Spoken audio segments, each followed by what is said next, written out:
အတီးတီးကိုချစ်တဲ့ကဲကိုခင်ဗျကိုချစ်ရမယ်ဒါတော့ကျွန်တော်တို့အများကြီးချစ်ချင်းမြတ်တာတော့ပြောစရာမလိုတော့နော်ချစ်လို့လေကျွန်တော်တို့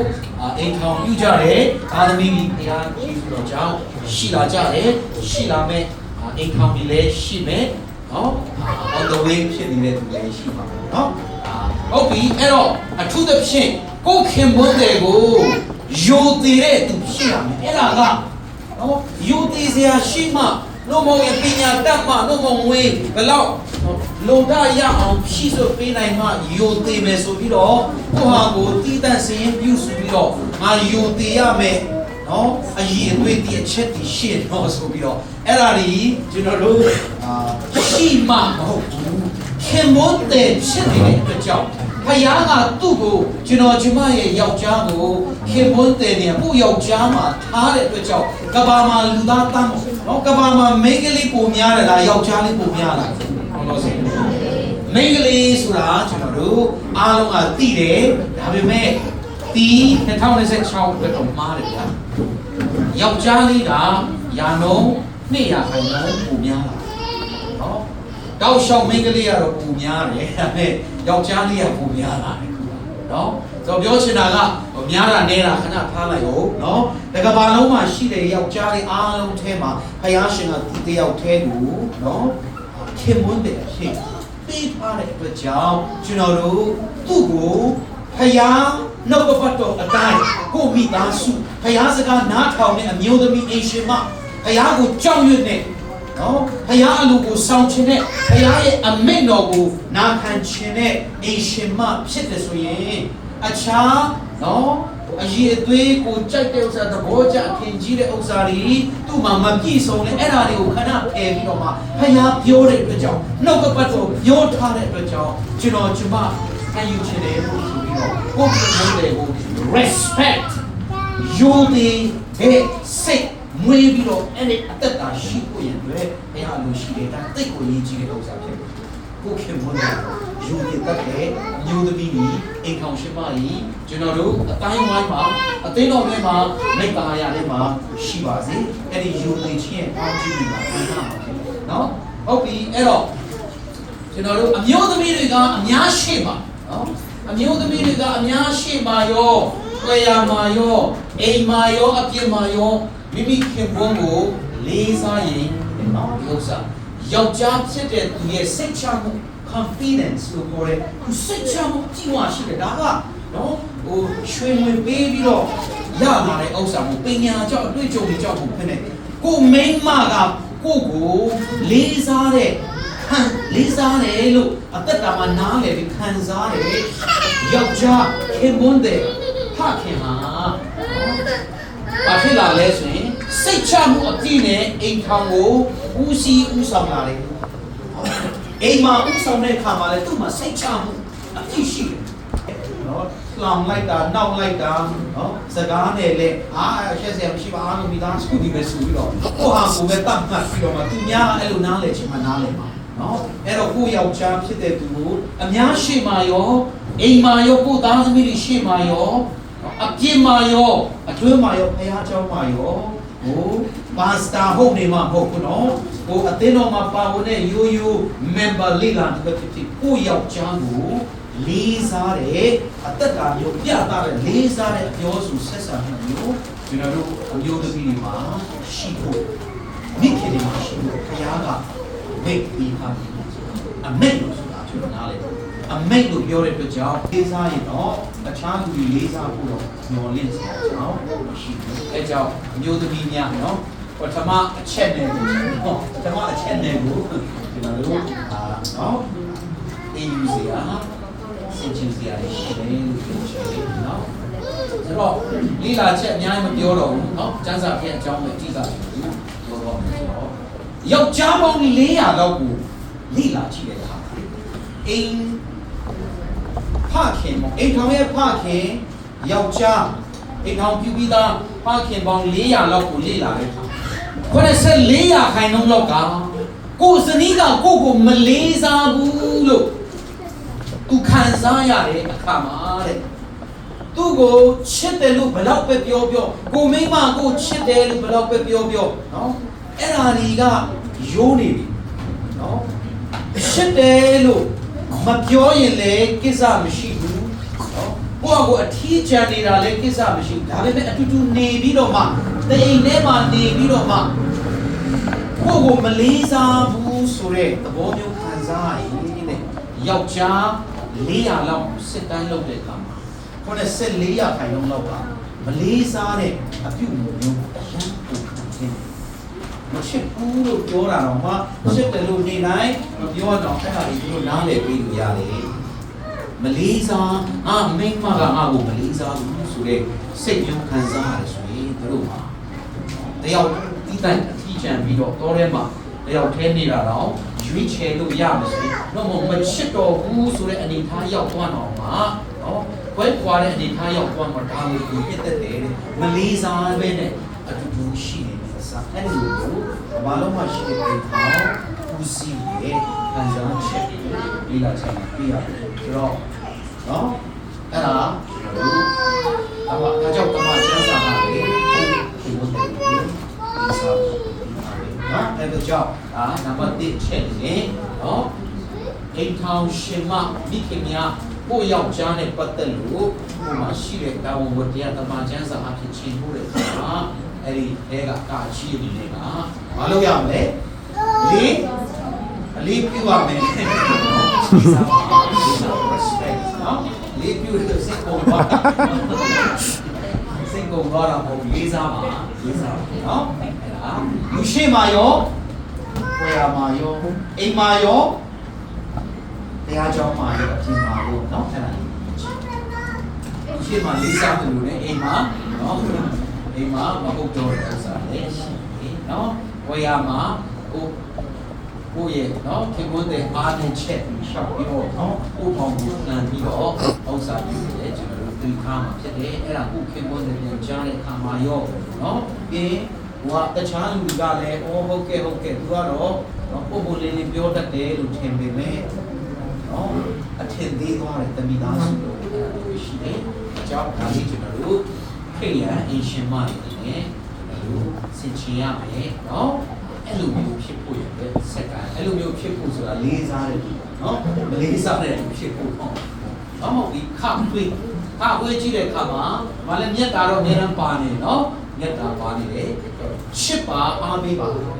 ခင်မွန်းတယ်ကိုဘာလို့အောင်လဲချစ်ပါတော့သိပြောစရာမလိုနော်သိပေးစရာမလို encourage အားပေးပါလူကနော်အမြဲတမ်းစရဖြစ်နော်ဆိုတော့ဒီမှာဘာလို့ဖို့လဲဆိုရင်နော်ဘုရားရှင်တော့ကပတ်တော့ကဲ့ရဲ့ချင်းနဲ့ကင်းလို့စင်တော့အဲ့တော့ဘုရားနှုတ်ကပတ်တော်နဲ့မညီအောင်ကိုခင်မွန်းတဲ့နော်ဒီသားစုမှာဖယားအလိုတော်နဲ့မညီတဲ့အပြုအမူမျိုးတွေကဲ့ရဲ့စရာတွေရှောက်ချစရာတွေအဲ့ဒါတွေနဲ့လွတ်ဖို့အတွက်တဲ့အိမ်ထောင်ပြုတယ်နော်အသက်ပြိုတဲ့သူတွေလို့ပြောပေမဲ့ဒီမှာသူတစ်ဖြင့်ကျွန်တော်တို့အိမ်ရှင်မတွေအကုန်လုံးကိုညီညွတ်တဲ့ပုံမှာရှိပါတယ်ကိုခင်မွန်းတဲ့ကိုချစ်ပါပြီးလို့ရှိရင်အားပေးပါနော်အတူတူလက်ပွန်းတတိအိုးရိုးမြေကြနော်အိုးမြေကြတော့ဟုတ်ရိုးမြေကြနော်တေသူရှိမကွာ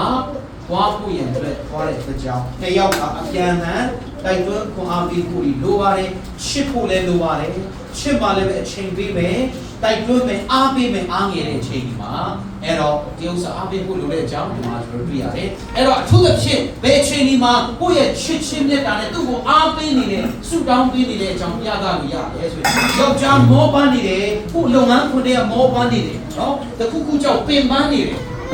အဲ့ဒီခါမှာဘာလို့အောင်လဲသူ့ရင်ဖွက်ချက်တွေကိုနားထောင်မှာပါကြောက်ဘာဖြစ်လာတဲ့လုပ်ငန်းခွင်ထဲမှာဒီနေ့တော့အပြင်မှာဘလို့စိတ်ပြက်စရာအားငယ်စရာမောပန်းစရာနော်ပင်ပန်းစရာတွေရှိလာတဲ့ခါမှာနော်ဘာမှတွေ့ရတဲ့စကားမပြောဘဲနဲ့ဒီဘုဖို့ပဲနဲ့တွေ့ရရင်ဖွက်ချက်ကိုနားထောင်ပြီးတဲ့အမျိုးသမီးဖြစ်ဖို့အဲ့ဒါကတိုက်တွန်းအားပေးမှုချစ်ဖို့ရတဲ့တည်တည်ကတခုဖြစ်တယ်နော်ဒီတိုင်းမှာအေးစေးနေပါစေလို့လောက်လိုက်တာမျိုးပေါ့ပဲလေနော်ဒီမှာခံစားချက်ပြီးနော်ဟို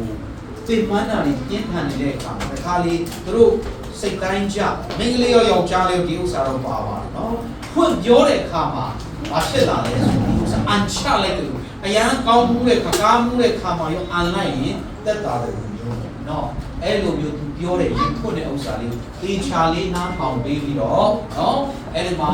အမျိုးမျိုးကြားထဲမှာဝင်ပြီးတော့မှ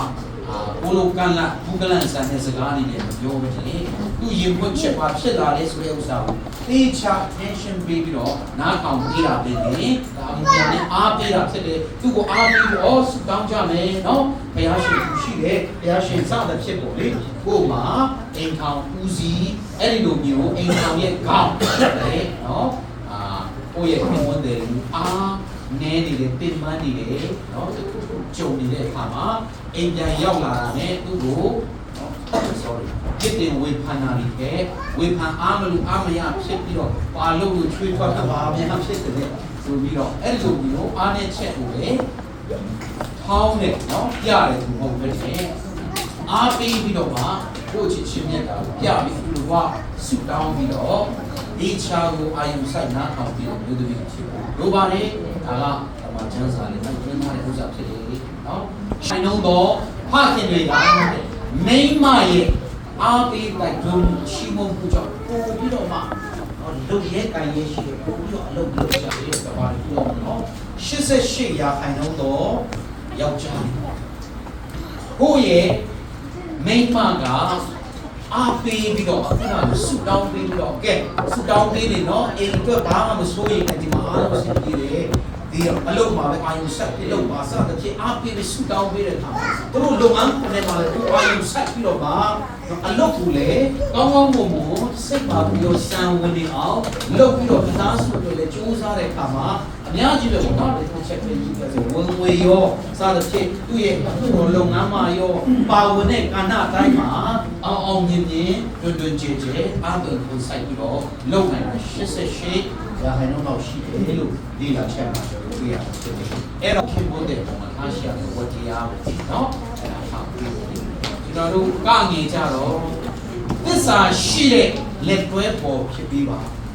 အဲ့ဒါရေးကြည့်တယ်เนาะသစ္စာရှိတဲ့ကိုခင်ဗျတဲ့ပုံမှာသစ္စာရှိတဲ့ခင်ဗျတဲ့เนาะစနီးတဲ့ဖြစ်ဖို့ရအတွက်လိုပါတယ်ကျန်ချက်လေးဖတ်ရအောင်เนาะတော့တန်31လာပြီเนาะကြောက်တဲ့ခါကြီးကဲပတ်ကြည့်အောင်သူဤဖေးရနေစံနှုံးထားမယ်အမျိုးသမီးမျိုးတုတ်တန်32မှာတောက်လျှောက်ပြောပြထားတယ်အဲ့ထဲကကျွန်တော်တို့တစ်ခုသိရတာကတော့ကိုယောက်ျားကကိုကိုရှော်နေနေတာအပြင်သွားလေခရီးထွက်လေအဝေးရောက်ရင်လေယုံနေကိုစနီးနဲ့ပတ်သက်လာရင်ယုံနေယုံရအောင်လဲယုံကြည်ရမယ့်အနေထားဟုတ်ပြီနော်ကဏ္ဍပေါင်းစုံမှာယုံကြည်ဆွဲထားလို့ရမယ်စိတ်ချရတဲ့အနေထားမျိုးရှိတဲ့အတွက်ကြောင့်အဲ့ဒီလိုမျိုးယုံကြည်မှုနဲ့တိဆောက်တဲ့အိမ်ဖြစ်ဖို့ရအတွက်ဆိုတော့ကိုယုံကြည်ရမယ့်အနေထားကိုယ့်သက်တာမှာလည်းပြင်ဆင်ဖို့ရှိပါပါနော်ငွေကြေးကင်တွယ်မှုမှာယုံကြည်တယ်ကိုယောက်ျားဒါကြောင့်စနီးတယ်ဖတ်တယ်အဲ့တော့ငွေကြေးအသုံးနော်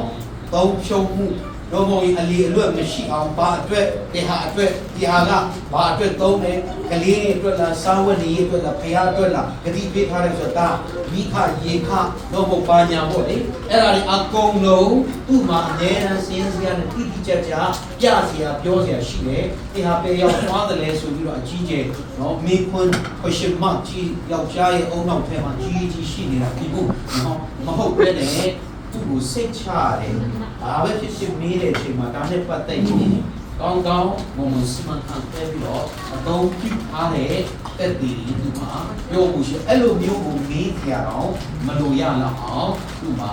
ဝင်ကြေးတိုင်းတွေမှုပြီးပညာရှိစွာပြောဆိုတတ်ဘူးနော်ပြောဆိုမျိုးအဆူမှာရော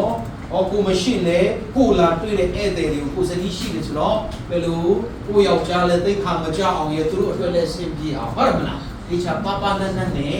နှုတ်အမူအရာယဉ်ကျေးစွာနဲ့တရားသားပါပါနဲ့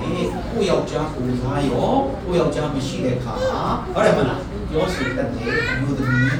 ဒီရှင်မမျိုးဖြစ်ဖို့ရတဲ့အဲ့ဒါတော့တုံးတဲ့တိကအမျိုးသမီးမျိုးကျွန်တော်တို့ဖေ့ရယုံကြည်သူ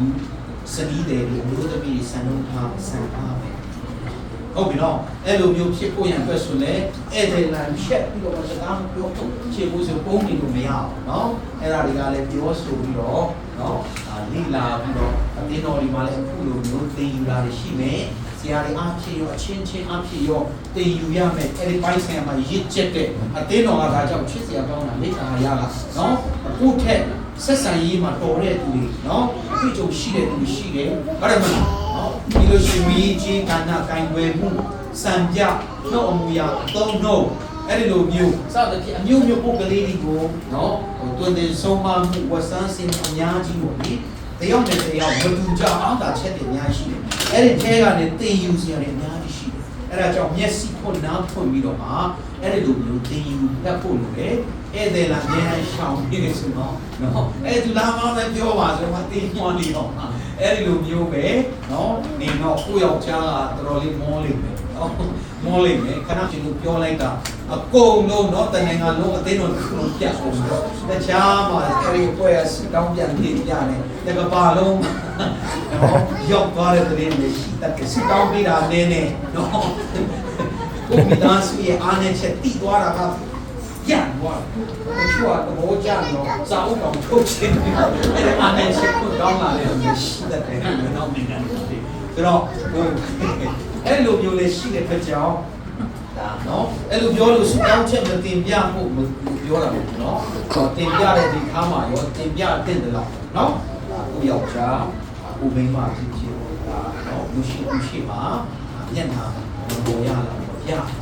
ရဲရလောက်အောင်ဒီပဲကိစ္စတွေမိသားစုဖြစ်တဲ့အတွက်ကြောင့်ရှာနော်လေနဲ့နေရာရှာနဲ့တွားဆိုတဲ့ကိုရှိမှာပဲနော်အဲ့ဒီခါကျရင်ယုံကြည်သူဖြစ်တဲ့အတွက်ကြောင့်ဘာနဲ့ပါတင်ပြတဲ့တယ်လောက်ပဲ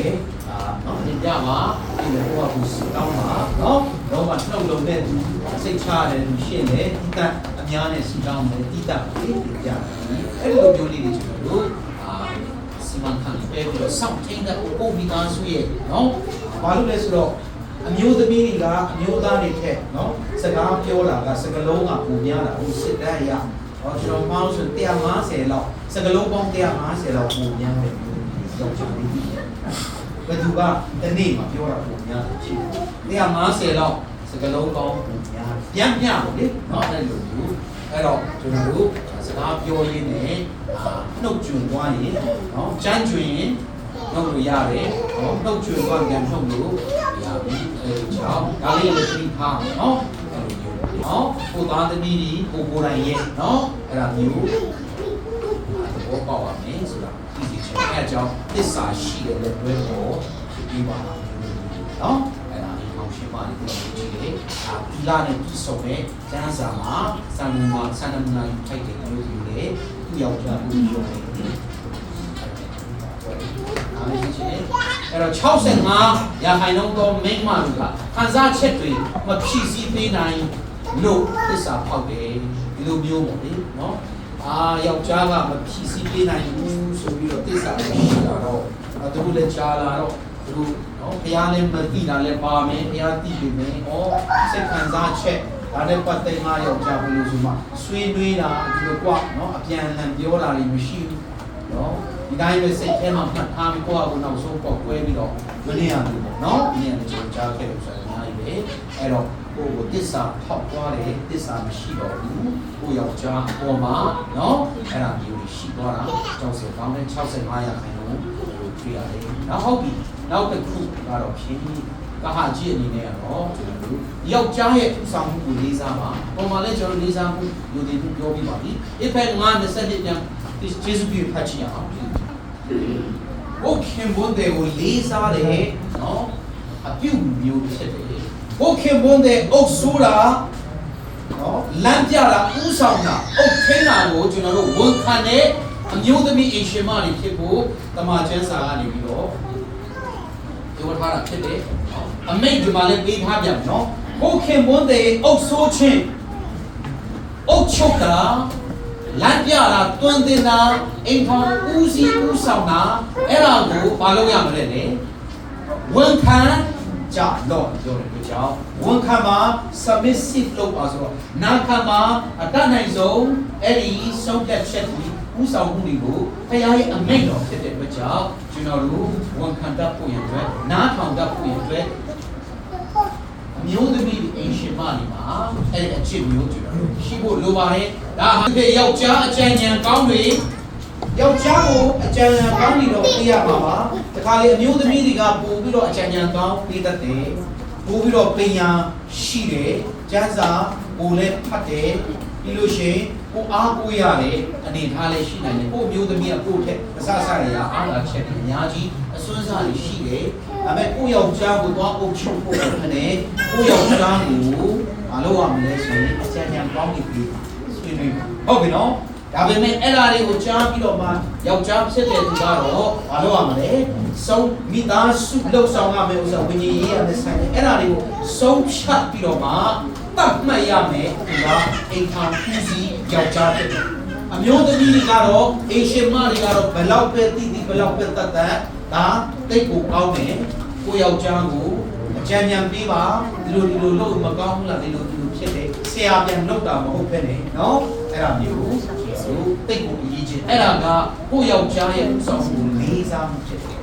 အဲ့ဒီလိုနဲ့နော်ဒါအိမ်ထောင်ဦးစီးကပိုက်ကောင်းနေတယ်လေပိုက်ကောင်းကမကောင်းဘူးဆိုလို့ရှိရင်ရေကရှော့ရှုမလာဘူးဟုတ်တယ်မလားအဲ့တော့ပိုက်ကောင်းတဲ့သူတဲ့အိမ်ထောင်ဦးစီးအဲ့ဒါကခုနကလို့နော်ကောင်းမွန်ဦးဆောင်တော့ကဲဘူးမိသားစုမှာနာခံမှုအမျိုးသမီးကလည်းကလန်ကဆန်ဘူးကလန်ဆန်နေတယ်ဆိုရင်လေးစားမှုနော်မရှိဘူးဂုဏ်ယူမှုဂုဏ်ယူမ honor ဆိုလေးစားမှုပြီးလို့ရှိရင်ဝန်ခံမှုမရှိဘူးဆိုရင်မိသားစုထဲမှာနော်မဖြစ်တဲ့နာတွေအမင်္ဂလာရှိတာမယုံကြည်သူတွေရဲ့ပုံစံကြီးပဲမယုံစေချင်ဘူးနော်ဟိုမိသားစုတော့ယောက်ျားချမ်းသာခြင်းမိန်းမစကားနားထောင်ဆိုတဲ့ဥစ္စာကောင်းတော့ကောင်းတယ်လို့နဲ့ဒါပေမဲ့ကျမ်းစာအရတော့နော်ဒီဥစ္စာကတိတ်ပြီးတော့မသိလျော်တဲ့ဥစ္စာဖြစ်တယ်။မိန်းကလေးကတော့အကြံဉာဏ်ပေးရမယ်။အကြံကောင်းဉာဏ်ကောင်းပေးရမယ်။ဆုံးဖြတ်ပြီးတော့ဦးဆောင်ရမယ်။ပုဂ္ဂိုလ်ကအမျိုးသားဖြစ်တယ်။ဒါကြောင့်ကိုအမျိုးသမီးကြီးဦးဆောင်ခိုင်းမှာနော်ကိုယောက်ျားကိုငယ်ယောက်ျားပဲဆုံးဖြတ်ပါဒီဥစ္စာစုတောင်းပြီးတော့ဆုံးဖြတ်ဖြစ်ပါတယ်။အဲ့ဒါကျွန်တော်တို့ဘောပေါက်ဖို့လေနော်။အထူးသဖြင့်နော် Gen Z လို့ခေါ်တဲ့နော်မျိုးဆက်တစ်ဒီပေါ့လေ14နှစ်ကနေ19နှစ်ကြာအိမ်ထောင်ပြုပြီးသားပေါ့လေဒီအရွယ်တွေက18ရာခိုင်နှုန်းလောက်ကယောက်ျားကိုလေးစားတယ်ငယ်တဲ့အချိန်ကိုလေးစားတယ်လို့ပေါင်းတာကြာလာတဲ့အခါမှသိအားနဲ့ချက်ကိုစီတည်လာတဲ့အခါမှာတာမန်တည်ရင်ဆိုပြီးတော့အမျိုးမျိုးအတွေ့အကြုံတွေဝင်လာပြီးတော့နောက်မှလေးစားမှုတွေဝန်ခံမှုတွေရော့လာတဲ့အကျွဲတွေပုံများတယ်ဆိုတာကျွန်တော်တွေ့ရတယ်။ဟောဆိုတော့ငယ်ရွယ်တဲ့အချိန်မှာအိမ်ထောင်များပြုကြတာ။လေးစားမှုတစ်ခုတည်းကြည့်မစင်ပေါင်းလို့ပြောတာ။ဒါပေမဲ့တရားကိုကြောက်ရွံ့တဲ့အမျိုးသမီးတရားနှုတ်ကပတ်တော်အတိုင်းကိုမိသားစုရန်တရားလေပတ်ရှင်နေဆိုတော့ရွယ်ပဲဖြစ်ကိုခင်မွန်းတဲ့နှုတ်ကပတ်တော်နဲ့လေးစားမှဖြစ်တယ်။ဦးဆောင်အောက်ကိုသွားချင်မှဖြစ်တယ်။နော်မကန်နဲ့နှုတ်ကပတ်တော်နဲ့မညီတဲ့ဥစ္စာတိတ်ပြီးတော့မှသဟဇာတမဖြစ်တဲ့ဥစ္စာတွေဆိုရင်စကနိုင်လူပြီးတော့ထောက်ပြပြီးရှက်ခွဲတာတဲ့အဲ့ဒါမျိုးမဟုတ်ဘဲနဲ့အချမ်းချမ်းကောင်းပေးပြီးတော့မှအပြုသဘောနဲ့ဆွေးနွေးအကြံပေးရမှာဖြစ်တယ်မျိုးသမီးကတော့ပို့ပြီးတော့အည်သွေးတွေရှိနေတဲ့လူပဲတွားမှာဖြစ်တယ်ဒါတမန်ကျမ်းစာရဲ့စီရင်ဥပဒေဖြစ်တယ်နော်အဲ့ဒါကျွန်တော်တို့လိုက်တဲ့သူကတမန်ကျမ်းစာအဲမှာအမြဲတမ်းတော့ပတ်တော်မှာကောင်းချီးနေကြလားရှိတယ်ဒီလေဟုတ်ပြီအဲ့တော့တပတ်တဲ့ဥစ္စာပြီးသွားတဲ့အခါမှာသားသမီးတွေပေါ်မှာအိမ်ရှင်မတွေအနေနဲ့ရှိရမယ်အဲ့ဟိုတဲ့အများကြီးပဲနော်ကျွန်တော်တို့အဲ့အရာတွေတော့အများကြီးပုံလုံးတော့မပြောတော့ဘူးလိုအပ်တဲ့လောက်ရှိမယ်တုတ်တန်အဲမှာရောတရားဟောရချမ်းမှာရောတိတုမှာရောချုပ်ပြီးတော့ဒီမှာတော့ရေးထားတာနော်နံပါတ်1ဘာလို့အောင်မလဲလေချင်းနဲ့ပြုစုကျွေးမွေးခြင်းကိုကလေးတွေကိုချစ်ရမယ်နော်အဲ့ဒါတော့ကြီးကျယ်ပြောစရာမလိုဘူးချစ်ကြပါလေချစ်တာနဲ့နှစ်တာမတူပါစေနဲ့နော်ကိုကလေးတွေကိုချစ်ပြီးတော့ဒါလေးကျွန်တော်တို့ဆုံးမတဲ့အပိုင်းနဲ့ပြန်အချင်းရတယ်ဆိုကျွန်တော်တို့ချီကြမှာဖြစ်တယ်နော်ပြုစုကျွေးမွေးတဲ့အပိုင်းကြီးတဲ့ဖတ်ကြအောင်တတိနှစ်လေးကင်းလို့လို့ဟာကိုကဘွန်တယ်ကိုလည်းချစ်ပြီးတော့ကိုသားသမီးတွေကိုလည်းချစ်ပြီးတော့ပြုစုဆောင်ရှောက်တဲ့သူတွေဖြစ်ဖို့ရလို့ရှိတယ်အဲ့တော့ကိုကလေးတွေကိုဘာလို့ပါတယ်လဲဖက်ပါ ကိုကလေးတောင်ဖက်ဖို့ရှက်နေစင်တော့မဟုတ်ဘူးနော်ကိုကလေးကိုဖက်ပါခွန်အားပေးပါဖြည့်ဆည်းမှုတွေရှိနေတော့စိတ်ရှည်ပေးဖို့အများနဲ့ကြိုးစားပါကလေးဒီပေါ်မှာဘိုးဘီခင်ကကိုချစ်တယ်ဘိုးကိုဖက်ပြီးတော့မှစုတောင်းပေးတယ်တွေးထွေးမှုရှူရမှုပေးတယ်ခွန်အားတွေပေးတယ်ဖြည့်ဆည်းမှုတွေရှိနေပြီးတော့ကလေးတွေကလည်းနော်စိတ်တက်ကြတဲ့ချိန်ကြီးအားမလို့အားမရဖြစ်တဲ့အချိန်ကြီးရှိတဲ့အခါမှာလည်းစိတ်ရှည်လက်ရှည်နဲ့နော်သူတို့ကိုအားပေးပါဆုတောင်းပေးပါဖက်ပါခွန်အားပေးပါနားလည်ပေးပါသူတို့နဲ့ဆွေးနွေးပါဒီနေ့ငါဆိုပြီးတော့မြန်မာစကားပုံမှာရှိတယ်နော်အဲ့တော့မိခင်မရှိဘူးတော့မိခင်ရှိတဲ့နဲ့မိခင်ရဲ့ကျွေးမွေးပြုစုမှုယူရမှုချစ်ချင်းမြတ်တာမရတဲ့မိခင်ရဲ့ဥဆောင်လမ်းပြတွင်တင်ဆောင်မှုဆွဲခေါ်မှုမရတဲ့သားသမီးတွေကရေမဲတဲ့အရာမှာရှိတဲ့ငါးတွေငါးဆိုတာရေရှိမှရှင်သန်တာလေငါးဆိုတာရေမှာပဲကျင်လေတာလေရေဟာသူ့ရဲ့ဘဝပဲနော်အဲ့တော့ရေနဲတဲ့နေရာရေရှိတော့ရှိတယ်လို့ရှိပေမဲ့နဲနေတယ်ဆိုတော့သူ့အတွက်ဒါရှိအနာကမရှိဘူးမှာအဲ့ဒီလိုမျိုးပဲနော်အဲ့ဒီလိုမျိုးပါပဲကိုယ့်ရဲ့သားသမီးတွေကိုချက်ပြီးဖက်ပြီးတော့မှခွန်အားပေးပြီးယူရပြီးတော့မြတ်တာတွေခံစားဖို့စိတ်ရှိလက်ရှိနဲ့နော်စိတ်ရှိလက်ရှိနဲ့သူတို့ဖြည့်ဆည်းပြီးဘယ်လိုမျိုးပဲကြုံမိခင်ရဲ့ရင်ထုံကသူတို့အတွက်သူတို့ရဲ့နားကိုယ်သူတို့ရဲ့ရင်ဖွင့်ရနော်အဲ့ဒီလိုမျိုးတရားမရှိအမြဲတမ်းဖက်လဲတဲ့ခင်မိခင်ဖြစ်တဲ့သူကသူတို့ကိုချစ်ပြီးတော့မှသူတို့ကိုလက်ခံပြီးတော့သူတို့ကိုအားပေးပြီးတော့ကျွေးမွေးပြုစုပြီးတော့စိတ်ရှိလက်ရှိနဲ့ဆွဲခေါ်ဝင်အတွက်လူတွေဘာခင်နေရဒီနေရာမှာတော့ရာခိုင်နှုန်းတော်တော်များများမှာလုံဒီခင်စီနဲ့လုံပြီးမှန်တယ်နော်အဲ့ဒါလေးချိုးပြရဟုတ်ပြီခါခွေးရတော့ဘာလို့ရမလဲဆိုရင်ဖျားစကားကိုနေ့စဉ်သင်ကြားပေးတဲ့သူဖြစ်ဖို့လည်းပြီးခင်ကိုသားသမီးတွေ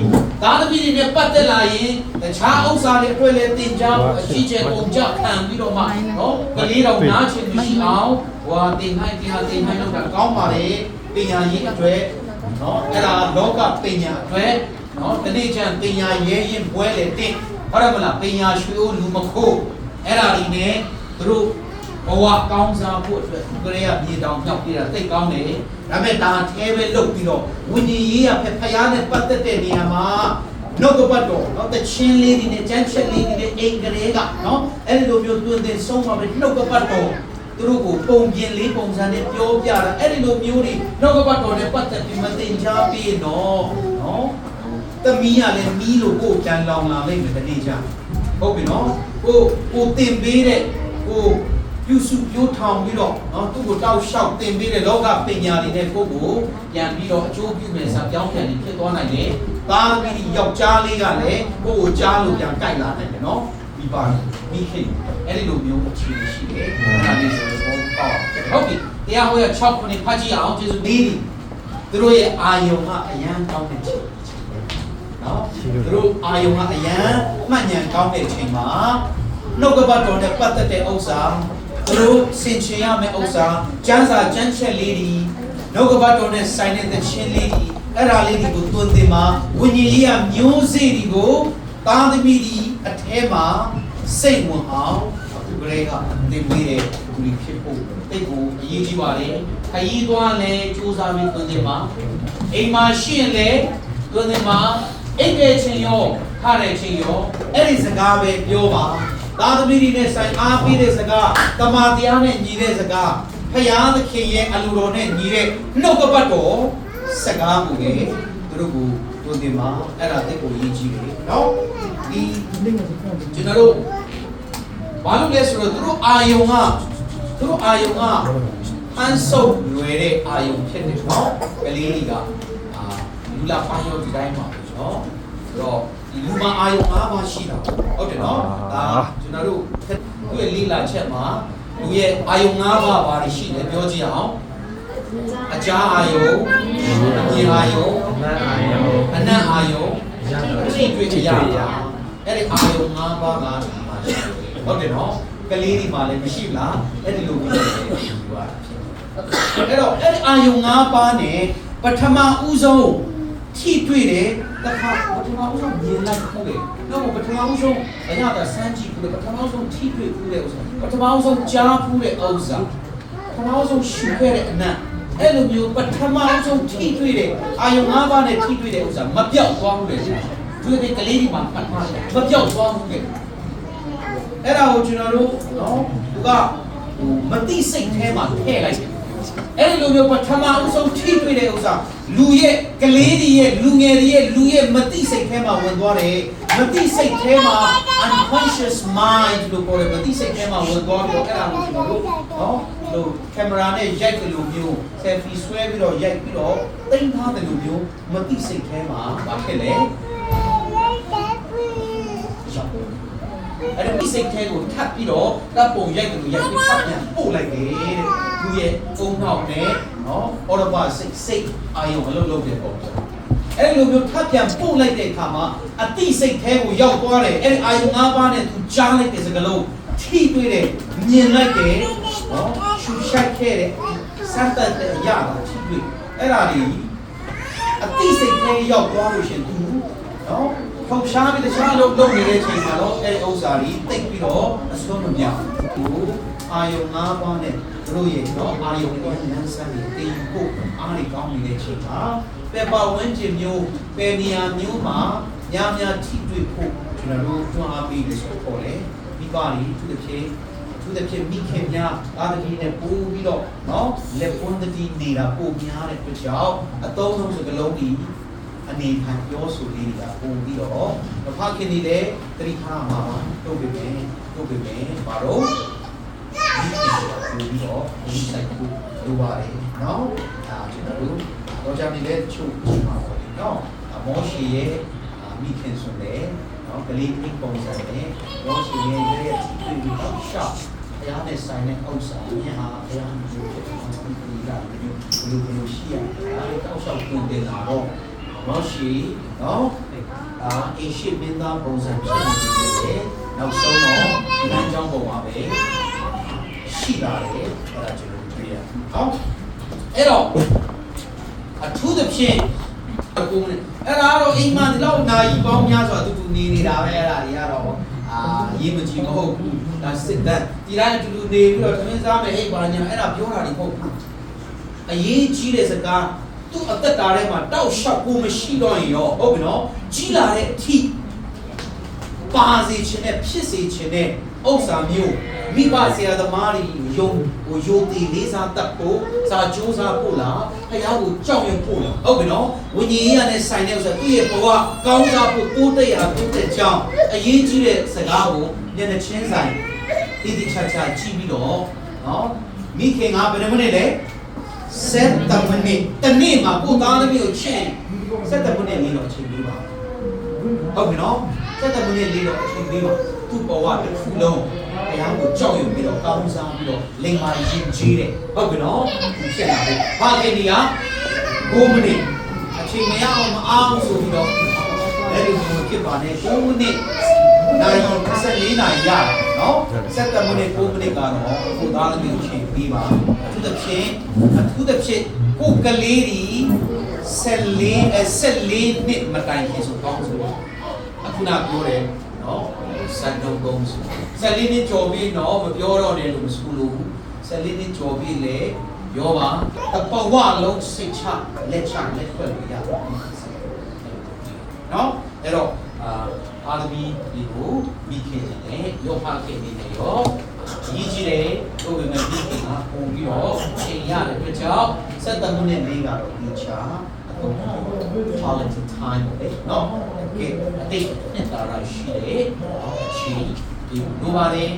အဲ့တော့တိတ်ရေးချင်တယ်ဝိညာဉ်ရေးရတဲ့ပတ်သက်တဲ့ဥစ္စာလေးများဒီလိုမျိုးလုပ်တယ်ပါဟုတ်ပြီเนาะအဲ့တော့ဆိုတော့တိတ်ကိုဖြစ်ပါတယ်ဟုတ်ပြီเนาะထားတာနဲ့အတူစတောင်းဖို့ကြောင်းမသွားခင်စတောင်းပေးပါ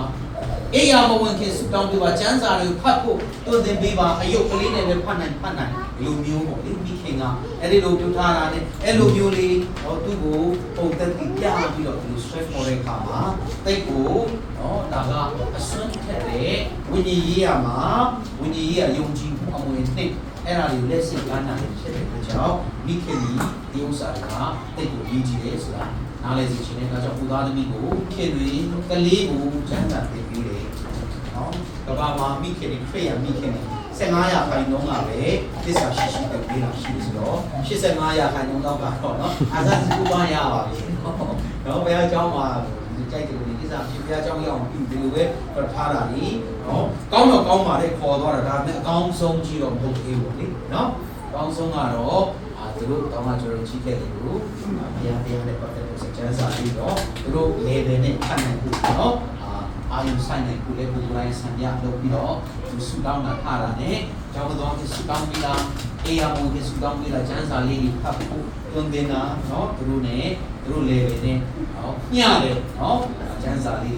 အကြောင်းအရာလေးတွေလည်းသူတို့ထဲမှာဝင်အောင်ပြောပြတာသိကောင်းတယ်ဟုတ်ပြီနောက်တစ်ခုကြည့်အောင်မိခင်လေးသားသမီးတွေပတ်သက်ပညာနဲ့သူနေဆုံးမှာဒါမနဲ့ခံကျွန်တော်တို့တောက်လျှောက်ပြောမယ်ဥစ္စာဆိုတော့နော်ဒီမှာတော့ကျွန်တော်တို့သဘောလောက်ပဲကြည့်အောင်ကားနေတာဖတ်ကြည့်အောင်ကျေးဇူးပြုပြီးတင်ချက်လိုအရင်ချိန်လုံးနဲ့နော်ဆုံးမဥစ္စာမျိုးနှုတ်နေရောချိန်လုံးနဲ့ရောပြောရတာချိန်လုံးလို့ပြောဟာဘဟုတုတမရှိလားနော်ကလေးတွေကိုရိုက်ဖို့ပဲသူတွေကိုကြည့်လိုက်ရောက်ဒီဥစ္စာကဘာမှလည်းမခံတော့ဒီခေတ်မှာအဲ့ဒါတွေအိုးနော်အိုးနော်ဟိုတော်လေးသမိုင်းမှာကြံခဲ့ပြီးရှေးဘောင်းမှာလူကြိုင်းပြီးသုံးတဲ့ဥစ္စာလူမျိုးထင်ပြီးတော့ဖေးအတိုင်းဝိုင်းမှာလေနော် liberal တွေပေါ်ရနိုင်ရှိလာတယ်အဲ့လိုပြောလို့ညညရိုက်ဖို့ပြောတာပေါ့ပြီးတော့မနေ့ပြန်ကျွန်တော်တို့အဲ့ဒါလေးကြည့်နော်အဲ့ဒါလေးရိုက်တော့ချိန်လုံးနဲ့ကျန်းစာချိန်ပြောတာတကယ်ရက်ခိုင်းလားနှုတ်မဟုတ်ရင်ပုံဆောင်ချက်လားတကယ်ရိုက်တင်လားဆိုတဲ့ဥစ္စာပြောပြပါမယ်နော်ဒီကျွန်တော်တို့ပတ်သက်တဲ့ဥစ္စာလေးနိုင်ငံကြီးရှိတယ်ဆိုတာလေအောက်ဆောင်ပြောတော့နှုတ်မဟုတ်ရင်နှုတ်မျိုးဖြစ်လာတော့ကျန်းစာတတိပိထားတာကြောင့်ဒေါသနဲ့တော့ပြန်လာမျိုးမဟုတ်ဘူးချိန်ပေါင်းတာမျိုးမဟုတ်ပဲမားနေတဲ့ပြုမှုတွေကိုအေးစစ်စစ်ပြုပြင်ပေးတာပါဘာကြောင့်ဘုရားကဒါမကြိုက်တာလဲခုလုံးနေလို့ဆိုအခုပြောတာအခုလိုနေတာဘုရားမကြိုက်ဘူးမတင်တော့ဒါကိုအေးစစ်စစ်နားလည်အောင်ပြောပါနော်စိတ်ကူပြီးဟိတ်ပြီးတော့မှပြောရင်တော့အစင်မပြေဘူးတို့ရောနော်ဟုတ်ပါကြီးကတော့ဘာလို့လဲလူအမှုတွေကိုပတ်ပိုးပေးပါတဲ့ကိုသားသမီးတွေနဲ့ပတ်သက်တာအရေးကြီးတယ်ကဲဒါလေးလေးကျွန်တော်တို့နော်တုတ်တန်31ဒါတုတ်တန်31တစ်စက်ပေါ့နော်ဖတ်ကြည့်အောင်အိမ်သူရေးကြီးတဲ့အခြေခံအကျဆုံးတွေကိုကြည့်ရှုမြင်တတ်တယ်နော်တစ်ချက်ကြည့်တာနဲ့သိတယ်ဘာလို့နေတယ်ဒီဥစ္စာမိခင်ရဲ့မျက်လုံးကဆူရှာကြည်ကန်တောင်းမှောက်ကြည့်နေတာကနော်ဘယ်နေရာလေးအားနေတယ်ဒီပုံစံဆိုတော့သားလေးကတမီးလေးကဖြားတာလားတော့ပုံဝင်မကြတာလားနော်တော့ဒီနေ့ကသူသိမစားဘူးနော်ဒီတော့ပစားတဲ့ခါတိုင်းဒီလိုမျိုးအကဲခတ်နေစိတ်ဝင်စားတယ်အဲ့ဒီခါမှာလူအပ်တဲ့ဥစ္စာတွေပန့်မိုးပြီးပူရောသူ့မှာသိအဲ့လိုမျိုးမိခင်ရဲ့မျက်လုံးကနော်ရွှေနှင်းရုံလိုပဲအရင်ဆူရှာသိနေတယ်မြင်တတ်တယ်ဒီတိုင်းပဲရှစ်ကလေးဆန်းနေတာမဟုတ်ဘူးနော်အရေးပြရင်ကောင်းမြင်တဲ့အနေအထားမျိုးနော်တခြားလူတွေကိုအဲ့လိုမသိကိစ္စမရှိဘူးကိုခင်ဗျားတွေကိုသားအခုတည်းကိုသားသမီးတွေပေါ်မှာအဲ့ဒီလိုမျိုးမြင်တတ်အကဲခတ်တာတော်တတ်ကိုသိတတ်ဖို့လိုပါတယ်နော်ကိုသားသမီးဟုတ်ပြီပြင်လေအဲ့ဒါနဲ့ပတ်သက်ကိုတတ်အောင်နံပါတ်3ပထမဦးဆုံးကတော့အေရှင်မမိခင်ဒီကခင်ဗျားတွေပေါ်မှာရှိရမယ့်ဝတ္တရားနံပါတ်2ကတော့သားသမီးတွေပေါ်မှာနံပါတ်3ကတော့ဗါတယ်လေမိမိအိမ်တွင်းမှုဆိုင်ရာဒါဝန်ဝတ္တရားအဲ့ဒါဟုတ်ပြီဒီနေ့ကဟုတ်တာ31 73ကနေ29မှာဟုတ်ပြီနံပါတ်1ကတော့မိသားစုကိုစီမံခန့်ခွဲခြင်းဖြစ်တယ်ဒီသားစုနဲ့ပတ်သက်တဲ့အဝကိစ္စအဝကိုစီမံခန့်ခွဲတတ်တယ်ဖြစ်ပြီးတော့ဒါကဖတ်တဲ့အခါမှာပြုစုနေဆိုတဲ့စကားလုံးကျွန်တော်တွေ့ရတယ်တိကျနေငါမိမိအိမ်ကိုပြုစုတော်သူနော် keep ဟာလေ manage ဟာလေဒီဥစ္စာအိမ်မှာဖျားပေးတဲ့လောက်သားသမီးဖျားပေးတဲ့လောက်ဝန်ငွေဖျားကောင်းကြီးပေးတဲ့လောက်ဥစ္စာကိုအကောင်းဆုံးဖြစ်အောင်ညှတအောင်စီမံခန့်ခွဲတတ်တဲ့အမျိုးသမီးမျိုးဖြစ်ဖို့လိုပါတယ်အင်းရှင်မမျိုးဖြစ်ဖို့လိုပါတယ်အချက်အပြုံးတိုက်ရှိရေးငွေအဝင်အထွက်အဝင်နဲ့အထွက်မမျှအောင်လည်းမဟုတ်ဘူးဒါတွေစဉ်းစားပြီးတော့တေးချာစီမံခန့်ခွဲအချိန်စရာချမှတ်တဲ့တော့အိမ်တွင်းမှုကိစ္စအဝါကိုစီမံခန့်ခွဲတဲ့စီပြီးတော့မှာဘာလို့မမိခန့်ပြီးတော့ခွဲခန့်ခွဲစီမံခန့်ခွဲအိမ်ပဲရှိတော့စီတော့နဲ့သူစီဘာလို့ စီညီဖြစ်နော်စီအောင်ဆူညံပြောက်ဖို့နော်စီပြီးတော့တရားကဒီမှာရှိရမယ်ကိုကဒီအဲ့လိုမျိုးစီမံတယ်နော်ဒါနဲ့ပတ်သက်လို့မျိုးအဲ့လိုဒီပေါင်းဒီခန့်ဆိုလေဟုတ်ပြီသူကတဲ့ရှင်းလို့ဆိုရင်တမီးဟာပေါ်လို့ဟောတမီးစီနဲ့အိုးစီးတာဒီပတ်လာဒီလိုမျိုးခန့်တယ်ပဲတယ်ဆိုတာလေခုနကတို့ကိုနော်အစားအသောက်ပဲဖြစ်ဖြစ်လုပ်ငန်းပဲဖြစ်ဖြစ်နော်တို့ရဲ့အခွင့်အရေးပဲဖြစ်ဖြစ်ခံဖက်တဲ့ဒီကတော့ကြောင်းဒီတိုင်းရောက်နေပို့လို့အားဆိုတော့နော်ဘုံမှာတော့ဘလောက်အဲ့လိုမျိုးပြီးတော့စီမံခန့်ဖက်ဆိုတဲ့မြန်မာစကားလုံးကဧကဝဏမြောက်လို့ခေါ်တယ်မြန်မာစကားလုံးနဲ့ဆိုအတိတ်ကတလုံးချင်းမှာတိတ်ရှိအဲ့လိုမျိုးမိခင်ကအိမ်အောင်နော်ရှင်မကအိမ်မှာအတွင်းရင်မှုကြီးဖြစ်တဲ့အတွက်ကြောင့်ဟုတ်တယ်မလားတွင်းလူကြီးဖြစ်တဲ့အတွက်ကြောင့်စမှန်ခံပေးရမယ်။ဟုတ်စားဖြစ်တဲ့ဘုရားပေးတဲ့ကောင်းကြီးတွေကိုအလေးလွတ်မရှိအောင်အဲ့ဒါမျိုးလေးအေးချမ်းစမှန်ခံခွင့်ရှိပါလေ။89ရာခိုင်နှုန်းလောက်နော်မိခင်တွေကဘုရားကျောင်းတက်ဖို့66ရာခိုင်နှုန်းလောက်ကခွင့်လွတ်ဖို့87ရာခိုင်နှုန်းလောက်ကကျမ်းစာဖတ်ဖို့ရန်အတွက်ကိုအိမ်ထောင်မှာရှိတဲ့သားသမီးတွေကိုဒါတကဘာလုံးမှာရှိတဲ့ခရိယန်နော်အိမ်ကောင်ရှင်မတွေကသူ့သားသမီးတွေကိုအဲ့ဒီလိုမျိုးစီမံခန့်ခွဲပြီးတော့မှနော်ပုံသက်တည်ပြတာကျွန်တော်တွေ့ရတဲ့စစ်တမ်းရလောက်နေတယ်လို့ပြောချင်တယ်ဟုတ်ပြီပြီးလို့ရှိရင်နံပါတ်5ပေးကတော့ကိုအိမ်တွင်းနဲ့ပတ်သက်တဲ့ဒါဝန်ဝတ္တရားတော့ပါလဲဆိုရင်ငြိမ်းချမ်းမှုနဲ့အစီအစဉ်တခြားဆွဲသူဖြစ်ရမယ်ဟုတ်ပြီဒီမှာပုဂ္ဂံ30စက်ကိုရခဏကျွန်တော်တွေ့ရအောင်ပြန်ဖတ်ကြည့်အောင်ကျေးဇူးပြုအိမ်သူအိမ်သားအေးချမ်းလက်ကြောတင်းနေဆိုတဲ့မျိုးအနေပါမှာရှိတယ်။ငြိမ်းချမ်းမှုနဲ့အစီအစဉ်တကျဆွဲတယ်။ကြည့်ရှု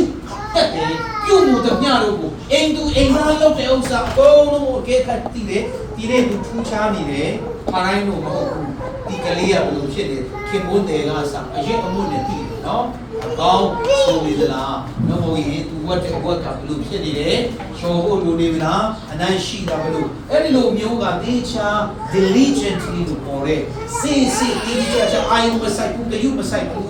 ဆိုလို့ရှိရင်မရအဲ့တော့အိမ်တွင်းထဲမှာလဲစူးနေတာဖြစ်လာလေမိခင်ကနေပြီးတော့ဒီဥစ္စာကိုငြိမ်းချမ်းမှုအဲ့ဒါကြီးထပ်မပြောဘူးလေအပြုသဘောဆောင်တဲ့နော်မိက္ခာဟာရအကြည်တက်ကြီးများပြီးတော့မိသားစုမှာထိုးဖို့ပို့ရတဲ့အဲ့ဒါလေးကိုကြည့်ပြီးတော့ကဲဒီဥစ္စာကရှာရှိကဒီချာနာထောင်အာယုဆိုင်မှာလေဒါကတိမှာဖြစ်တယ်တိမှာလည်းပဲအဲ့ဒါလေးအားလုံးကိုအစီအစဉ်တကျပြန်ဖြစ်တော့အားလုံးအစီအပြေသွားအောင်နော်ဒီကစလုံးစိတ်ကောက်စရာအကြောင်းမကျင်တဲ့စရာအကြောင်းညှိုးထားစရာတွေမရှိအောင်လုပ်ဆောင်နိုင်ပါလေအင်ကိုစူညံပုတ်လုံးမဖြစ်အောင်ဟင်းသိမ်းညီသက်စီတဲ့ဖြစ်တယ်အဲ့ဒါမျိုးမိတ်ကနော်ငင်းချမ်းစီတဲ့ရန်ကုန်ကြီးစီတဲ့ကမင်္ဂလာရှိတယ်လို့ဖြစ်တာပြောတာနော်အဲ့ဒါမိခင်တွေကအိမ်တွင်းထဲမှာလေအဲ့ဒီလုပ်ငန်းနော်ရှိတယ်မိခင်ရဲ့ဝတ်တရားတွေဖြစ်တယ်ဆိုတော့ဘောပေါက်စီရှိတယ်ဟုတ်ပြီကောင်းငယ်ထဲမှာဆိုတော့အဲ့ဝတ်ကြည်ပြုံသူဖြစ်ချင်းဒါလည်းသိအရေးကြီးတယ်ကိုအိမ်ကိုနော်လာလေတဲ့သူဝန်ထွက်တဲ့သူလာတဲတဲ့သူဒီပေါ်မှာကျွန်တော်တို့အဲ့ဝတ်ကြည်ပြုံတဲ့သူဖြစ်ရမှာပါဟုတ်ပြီတစ်ပေလေးကိုလူကခါကြည့်အောင်ညီဟောတဲ့ရှင်းဒီမဖွင့်ပေးရတော့ဘူးလားအဲ့ဒါဟုတ်အဲ့ဒါလေးပြောတာမဟုတ်ဘူးနော်ဒီတန်းနဲ့ဆိုဒီပေါ်တာနော်ဒီလိုအဲ့ဒီမလာအောင်မစကားအကြောင်းနေတယ်နော်ဟိုလာလေချင်းတဲ့သူတော်မအားတယ်ပုံစံဒီတော့နေတိုင်းဟိုအဲ့ဒီချင်းစပါဖြစ်တယ်တဲ့ချင်းလာမလဲလာမဲ့ချင်းနဲ့ကွက်တီမအားဘူးဆိုတဲ့ဥစ္စာနော်အဲ့ဒီချင်းအမျိုးမျိုးအဲ့ဒီကိုကြောက်တယ်သူရှိတယ်တချို့ကတော့ရှောင်တချို့ကတော့လာလို့ရှိရင်အဲ့ခံစရာနော်အာနာစရာတွေဖြစ်မှာဆိုရင်အိမ်ရှင်တွေတခြားနော်အဲ့ဒီလိုမျိုးပါနန်ရှောင်းတာဖြစ်တယ်အဲ့တဲ့ကလည်းနော်တခြားနေရာမှာတွေ့တာတဲ့အိမ်မှာရောက်ပြီးတော့လာလေပတ်ချင်တယ်စတောင်းပေးချင်တယ်အဲ့ဒီလိုမျိုးအချိန်လေးရှိတတ်တယ်နော်ဒါမဲ့အချိန်တွေကလွဲသွားတဲ့အချိန်တွေရှိတတ်တယ်တချို့အဲ့လိုမျိုးဆိုတော့ဆိုလေအရင်ကအတိဒီတချို့ရှိတယ်ညုံတော်တယ်နော်အော်စီဖက်သွားဖို့အစီအစဉ်ရှိတယ်မြန်မာပြည်မှာပဲရှိတော့သူစကားဒီဖက်လာတော့အိမ်မှာပဲလာနေတယ်အကုန်ပါဝင်ယူလို့ နော်ကြိုက်တဲ့နေလိုက်ပို့ပြီးအားလုံးဒီမှာရှိမှညာအဲ့ဒီလိုမျိုးပေါ့တော်တော်လေးတော့ချက်ချင်းလက်မဖြတ်ပြီးတော့သွားချင်စိတ်ပေါ့အဲ့လိုမျိုးလာလေဖို့ရောက်ဖြစ်တယ်ဆိုရင်အဲ့ဒီလိုမျိုးပေါ့နော်ပြောတယ်တရားပို့ဆောင်လို့ရောက်သွားတဲ့ချိန်ကျတော့ line သွားတယ်ဘယ်တော့ပဲခေါ်ဖို့လုံးဝကို reply လို့တလနေနော်တခြားမှာတင်တန်းပေးတယ်တခြားပြည်နယ်ကိုမတွေ့ဘူးတဲ့သူတောင်ကိုယ့်ရဲ့ parking ကိုတိပြီးတော့ဒီကြောက်ပြောင်းနေတာလည်းသူအများကြီးခေါ်တာအချိန်စရာတော့ကျေးဇူးတော်ကြောင့်မလောက်ဘူးနော်ရတဲ့အချိန်နဲ့သွားနေတဲ့ချိန်သွားလေအဲ့လိုခေါ်တဲ့ကိုမျိုးလဲမကင်းဘူးလုံးဝကို line ပေါ်မှာလဲဆင်းနေခေါ်တာလဲတွေ့ရတာစာပို့တာရောက်နေပြီနော်အဲ့ဒီလိုမျိုးလည်းမရှိလားရှိတယ်နော်အဝေးကနေလည်းသဘောထားကောင်းတယ်အရန်အဲ့ခံချင်တယ်လို့ဒါမဲ့ရောက်လာနော်မတွေ့တယ်လို့နော်မအားဘူးဆိုတော့မအားမသိတဲ့တကြောင်ခေါ်တော့သူကပဲကိုယ့်ဟာကိုနားလေပြီနော်ဆိုတော့အဲ့ဒီလိုမျိုးလည်းရှိတတ်တယ်ဆိုတော့ကျွန်တော်တို့ဒါလည်းနားလေဖို့ပဲဒါပေမဲ့ဧည့်သည်အင်ကိုဝင်ထွက်တဲ့အခါမှာတမန်ကျမ်းစာကတော့လုံးဝမကြီးညူလေမကြီးသွားပါလေရှိတဲ့ဥစ္စာဘာမရှင်းလေဧည့်သည်ကိုပြူခါခါနဲ့ရှိတဲ့မြတ်တာနဲ့နော်တရားမြတ်တာနဲ့သူ့ကိုချိုးဆိုးပါစကားလုံးနဲ့ရောသူ့ကိုနော်အပေါ်မှာကျွန်တော်ချက်ခဲ့တယ်စကားလုံးနဲ့ရောကျွန်တော်တို့ကိုကောင်းအောင်မှုအဲ့ခံတဲ့အခါမှာကိုယ်မှာအဲ့ခံဖို့ကျွေးဖို့မွေးဖို့ပေးကမ်းဖို့အဲ့ဒါတွေမရှိလေဧည့်သည်ကလည်းအဲ့ဒါအစ်ကစားချင်လို့လာတာမဟုတ်ဘူးဒီကိုတွေ့ချင်တယ်လာလဲချင်တယ်သူရှိတယ်အဝေးကလာတဲ့လူဆိုရင်အဲ့လိုရှိလားအဲ့ဒီခါမှာကောင်းကောင်းလေးစကားနော်သူညသိမ့်မွေးစွာနဲ့ပြောကိုယ်မှာရည်လေးရှိတဲ့ဥစ္စာတန်ပြီးပြီနော်ကိုယ်ကလည်းကမဟောင်းပါလေဒီလိုမျိုးလာနော်အာဗြဟံတို့ရဲ့သိအဲ့ဝချီလေးလောကလေးအဲ့ဝချီလွန်းလို့ကောင်းတဲ့တမန်တော်နော်အိမ်ထဲမှာနော်သူတို့မြို့ဝလူတွေကတော့နော်ဘုရားမသိတော့သူတို့အဲ့ဝချီချင်းတဲ့ပုံစံတစ်မျိုးနော်အဲ့ဒီတွေထုတ်ပါတယ်ငါတို့ကိုအတူအိမ်နေယောက်ျားချင်းချင်းအဲ့ဒီလိုမျိုးကတော့ယူစရာကောင်းသွားနော်ဘုရားမသိတဲ့သူအဲ့ဝချီလို့ရှင်ကတော့ stop စားပြီးတော့နော်မဟုတ်ကလေအဲ့ဒါလို့ဒါပေမဲ့ဘုရားသားသမီးကြီးဘုရားကိုသိတဲ့အိရှင်မကြီးအဲ့ဝချီကိုကတော့အရေးကြီးတယ်ဘုရားရဲ့နှုတ်ကပတ်တော်နဲ့အညီနော်ဧည့်သည်ပေါ်မှာကျွန်တော်တို့မငြင်းညူပဲနဲ့မမြည်တမ်းမဲနဲ့နော်စင်ချင်မပြီးပဲနဲ့ဒါဧခံဖို့နော်ဧည့်သည်ကိုရှိရောက်လာတယ်ဆိုလို့ရှိရင်ကောင်းဆုံးလေးကိုအချင်းလေးကိုပြီးပါတချို့ကလည်းစားစရာတွေပဲအကုန်လုံးကိုအိမ်လာမဲ့စပွဲပေါ်မှာအကုန်လုံးစားစရာတွေပြီးတော့အဲ့ကျော်အချင်းမရလို့တော့ဆိုတော့တိုင်းနော်ရှိဆိုတော့တခြားဥစ္စာလုပ်ဒါကဧည့်သည်ကလည်းအဲ့ဒါစားဖို့ပဲနော်ဒီလာဆိုတာသူတို့နဲ့တွေ့ချင်တယ်ဒါပေမဲ့ပုဂ္ဂိုလ်လေးပြောပြပဲနိုင်တော့အချင်းချင်းဒါပေမဲ့ရတယ်လားဒီချင်းထိရတယ်ကျေးဇူးတင်တယ်လားလေပြောလို့ရအားလုံးကအိမ်မှာအိမ်တွင်းထဲမှာရှင်အောင်မတယ်သူဖြစ်ပါစေဟုတ်ပြီနော်ဆုတောင်းခြင်းကိုရှင်အောင်မတယ်သူဖြစ်ပါစေနော်အဲ့ဒါအိမ်ရှင်မမြန်မာစကားလုံးအတိတ်ပဲရှိတယ်နော်ဟုတ်တယ်နော်ကျမ်းစာဖတ်ခြင်းမိတ္တဟာယအဲ့ဒီလိုမျိုးပေါ့လေယူသည်လေးစားမှုအဲ့ဒါတွေအားလုံးအဲ့ဒါတွေကိုရှင်အောင်မတဲ့အိမ်ရှင်မဖြစ်ပါဟုတ်ကဲ့နော်အဲ့ဒီလိုဖြစ်အောင်လေဓမ္မကျမ်းစာလေးသွန်သင်ပြနေတာကိုကျွန်တော်တို့ကြည့်နေရတော့ဘုရား30ပြည့်တဲ့လာပြီးအဲ့တော့ဘုရားဝတ်နဲ့ဆိုင်တဲ့ဥစ္စာဟောဒီလူမှုရေးနဲ့ဆိုင်တဲ့ဥစ္စာတာသမီနဲ့ဆိုင်တဲ့ဥစ္စာယောက်ျားနဲ့ဆိုင်တဲ့ဥစ္စာအိမ်တွင်းမှုနဲ့ဆိုင်တဲ့ဥစ္စာအတတ်နိုင်ဆုံးရှင်အောင်မချင်တဲ့သူဇာနာရှင်နီးလန်းရှိတယ်ဒါကိုလည်းဆန္ဒတော်မျိုးငါတယောက်ထဲကိုပဲခုခေတ်ကဒီခေတ်နဲ့တော့ညစာခေတ်ကကြားလာယောက်ျားလေးရောမိန်းကလေးအားလုံးတူလဲဆိုပြီးတော့အောက်တော့သူလည်းနားလေနေတာအားလုံးသူလုပ်မယ်အတူစားမယ်ကောင်းတော့ကောင်းတယ်လေဒါပေမဲ့တမန်ကျမ်းစာကအဲ့ဒီလိုမျိုးမတွင်တင်ပြီးတို့တော့ယောက်ျားလေးကခိုင်ဆောက်ပြီးပြောတာမဟုတ်ဘူးအခုဒီလိုအပ်တဲ့ဆိုနေနဲ့အဲ့လေဘုန်းကြီးလုပ်နေရမှာတော့မှန်တယ်တို့ပေမဲ့ကိုယ့်ရဲ့ role တမန်ကျမ်းစာတတ်မှတ်တဲ့လေးစားမယ်ပိုင်းလုပ်တဲ့အပိုင်းအဲ့ဒါလေးတွေလည်းကျွန်တော်တို့ဥပ္ပခါပြုဖို့ဟုတ်ဘူးနော်ဒါလေးကျွန်တော်ပေါင်းစုံကြီးကြီးလေးအဲ့ဒီလေးကိုကျိုးဆိုတတ်တဲ့သူစေတနာအပြည့်နဲ့ရှိတာလေးကိုအကောင်းဆုံးဘာမှမရှိလေစကလုံးနဲ့ဒီချာအဲ့ခံမှာဟုတ်ပြီနော်ရည်လေးရှိနေရည်လေးကောင်းမှုလေးနော်အဲ့ဒါပြီးတော့ချင်းပြီးတော့ပြောပါအဲ့ဒီကမချင်တဲ့စီကြောင်းမရှိနော်ကျွန်တော်လည်းအရင်တော့ကကလေးတုန်းကတော့ကိုယ့်အကိုရှောက်လေတတ်တယ်နော်ကိုရှောက်လေတတ်တယ် ငယ်ဟောပဲရှိနေတယ်သုံးတန်းလေးတန်းမိသားစုတွေအားလုံးဝက်ပြူသွားတဲ့အချိန်ရှောက်လေတော့ဟိုကအိမ်ကိုပြတင်းပေါက်ဖွင့်ပြီးတော့ပြတင်းပေါက်ကိုဖွင့်ပြီးတော့ပိုက်စားတော့လေနော်အားလုံးကစားပြီးမိတ္တဟာရသွားကြကိုကမိတ္တဟာရလည်းမသွားဖြစ်ဘူးအဲ့လိုမျိုးလေးနဲ့အိမ်ကိုတက်တဲ့ပြီးတော့မိဖို့ချောင်းမှာသမင်းကြံစားနေသမင်းစားပြီးတော့နော်ပြီးရှိတဲ့ဥစ္စာလောင်းစားအဲ့ဒီချိန်မှာပဲတိတ်ခါတော်ရဆရာတယောက်ဟိုကြသေးခင်ကလည်းမလေးရှားရောက်ခဲ့ဆရာပဲအဲ့ဆိုတော့ရိတ်ကြည့်တယ်ချူနော်အဲ့ဒီဆရာတယောက်ကအဲ့ဒီမြို့ကိုရောက်လာသူကမိတ္တဟာရှိမှလည်းမသိအဲ့ဒီချိန်မျိုးဖုန်းမရှိဘူးနော်အဲ့တော့ဆရာနေအိမ်ဆိုတော့အေကိုလာတာအဲ့ချိန်ကအကုန်လုံးမိတ္တဟာတော့ကျွန်တော်ပဲကျတဲ့ပေါ့လေးဖွင့်ပြီးတော့အဲ့လိုမျိုးရှောက်လေဖူးတာဟုတ်နော်အဲ့လိုမျိုးရှောက်လေဥစ္စာငယ်ဒီလိုကလည်းအဲ့ဒါစားနေတော့သူကမီးလည်းမလာဘူးအတန်ကြားတယ်အဲ့တော့သူကခေါ်ပြီးတော့သူကလည်းနော်ဟိုစောကံလက်မှာရှိတယ်စောဖက်ကနေလာတော့တော်တော်လေးကိုပိုက်စားနေနော်ချင်းနေဆိုတော့ဆရာနေအိမ်မှာစားဆရာများရှိလားဆိုတော့ကျွန်တော်စားတယ်အိုးတန်နေနေတန်ကြားတယ်တဲ့အဲ့တော့အပေါ်ကနေချောင်းပြီးတော့နောက်ဆုံးကျွန်တော်ကိုထမ်းတွေ့သွားတယ်သူတမီးနဲ့ချိန်ပြီးတော့ကိုအိမ်မှာကိုစားတာဆိုပေမဲ့ပုံစံကတိတ်တော့အဆင်မပြေဘူးနော်အဲ့တော့ဘာဖြစ်ဖြစ်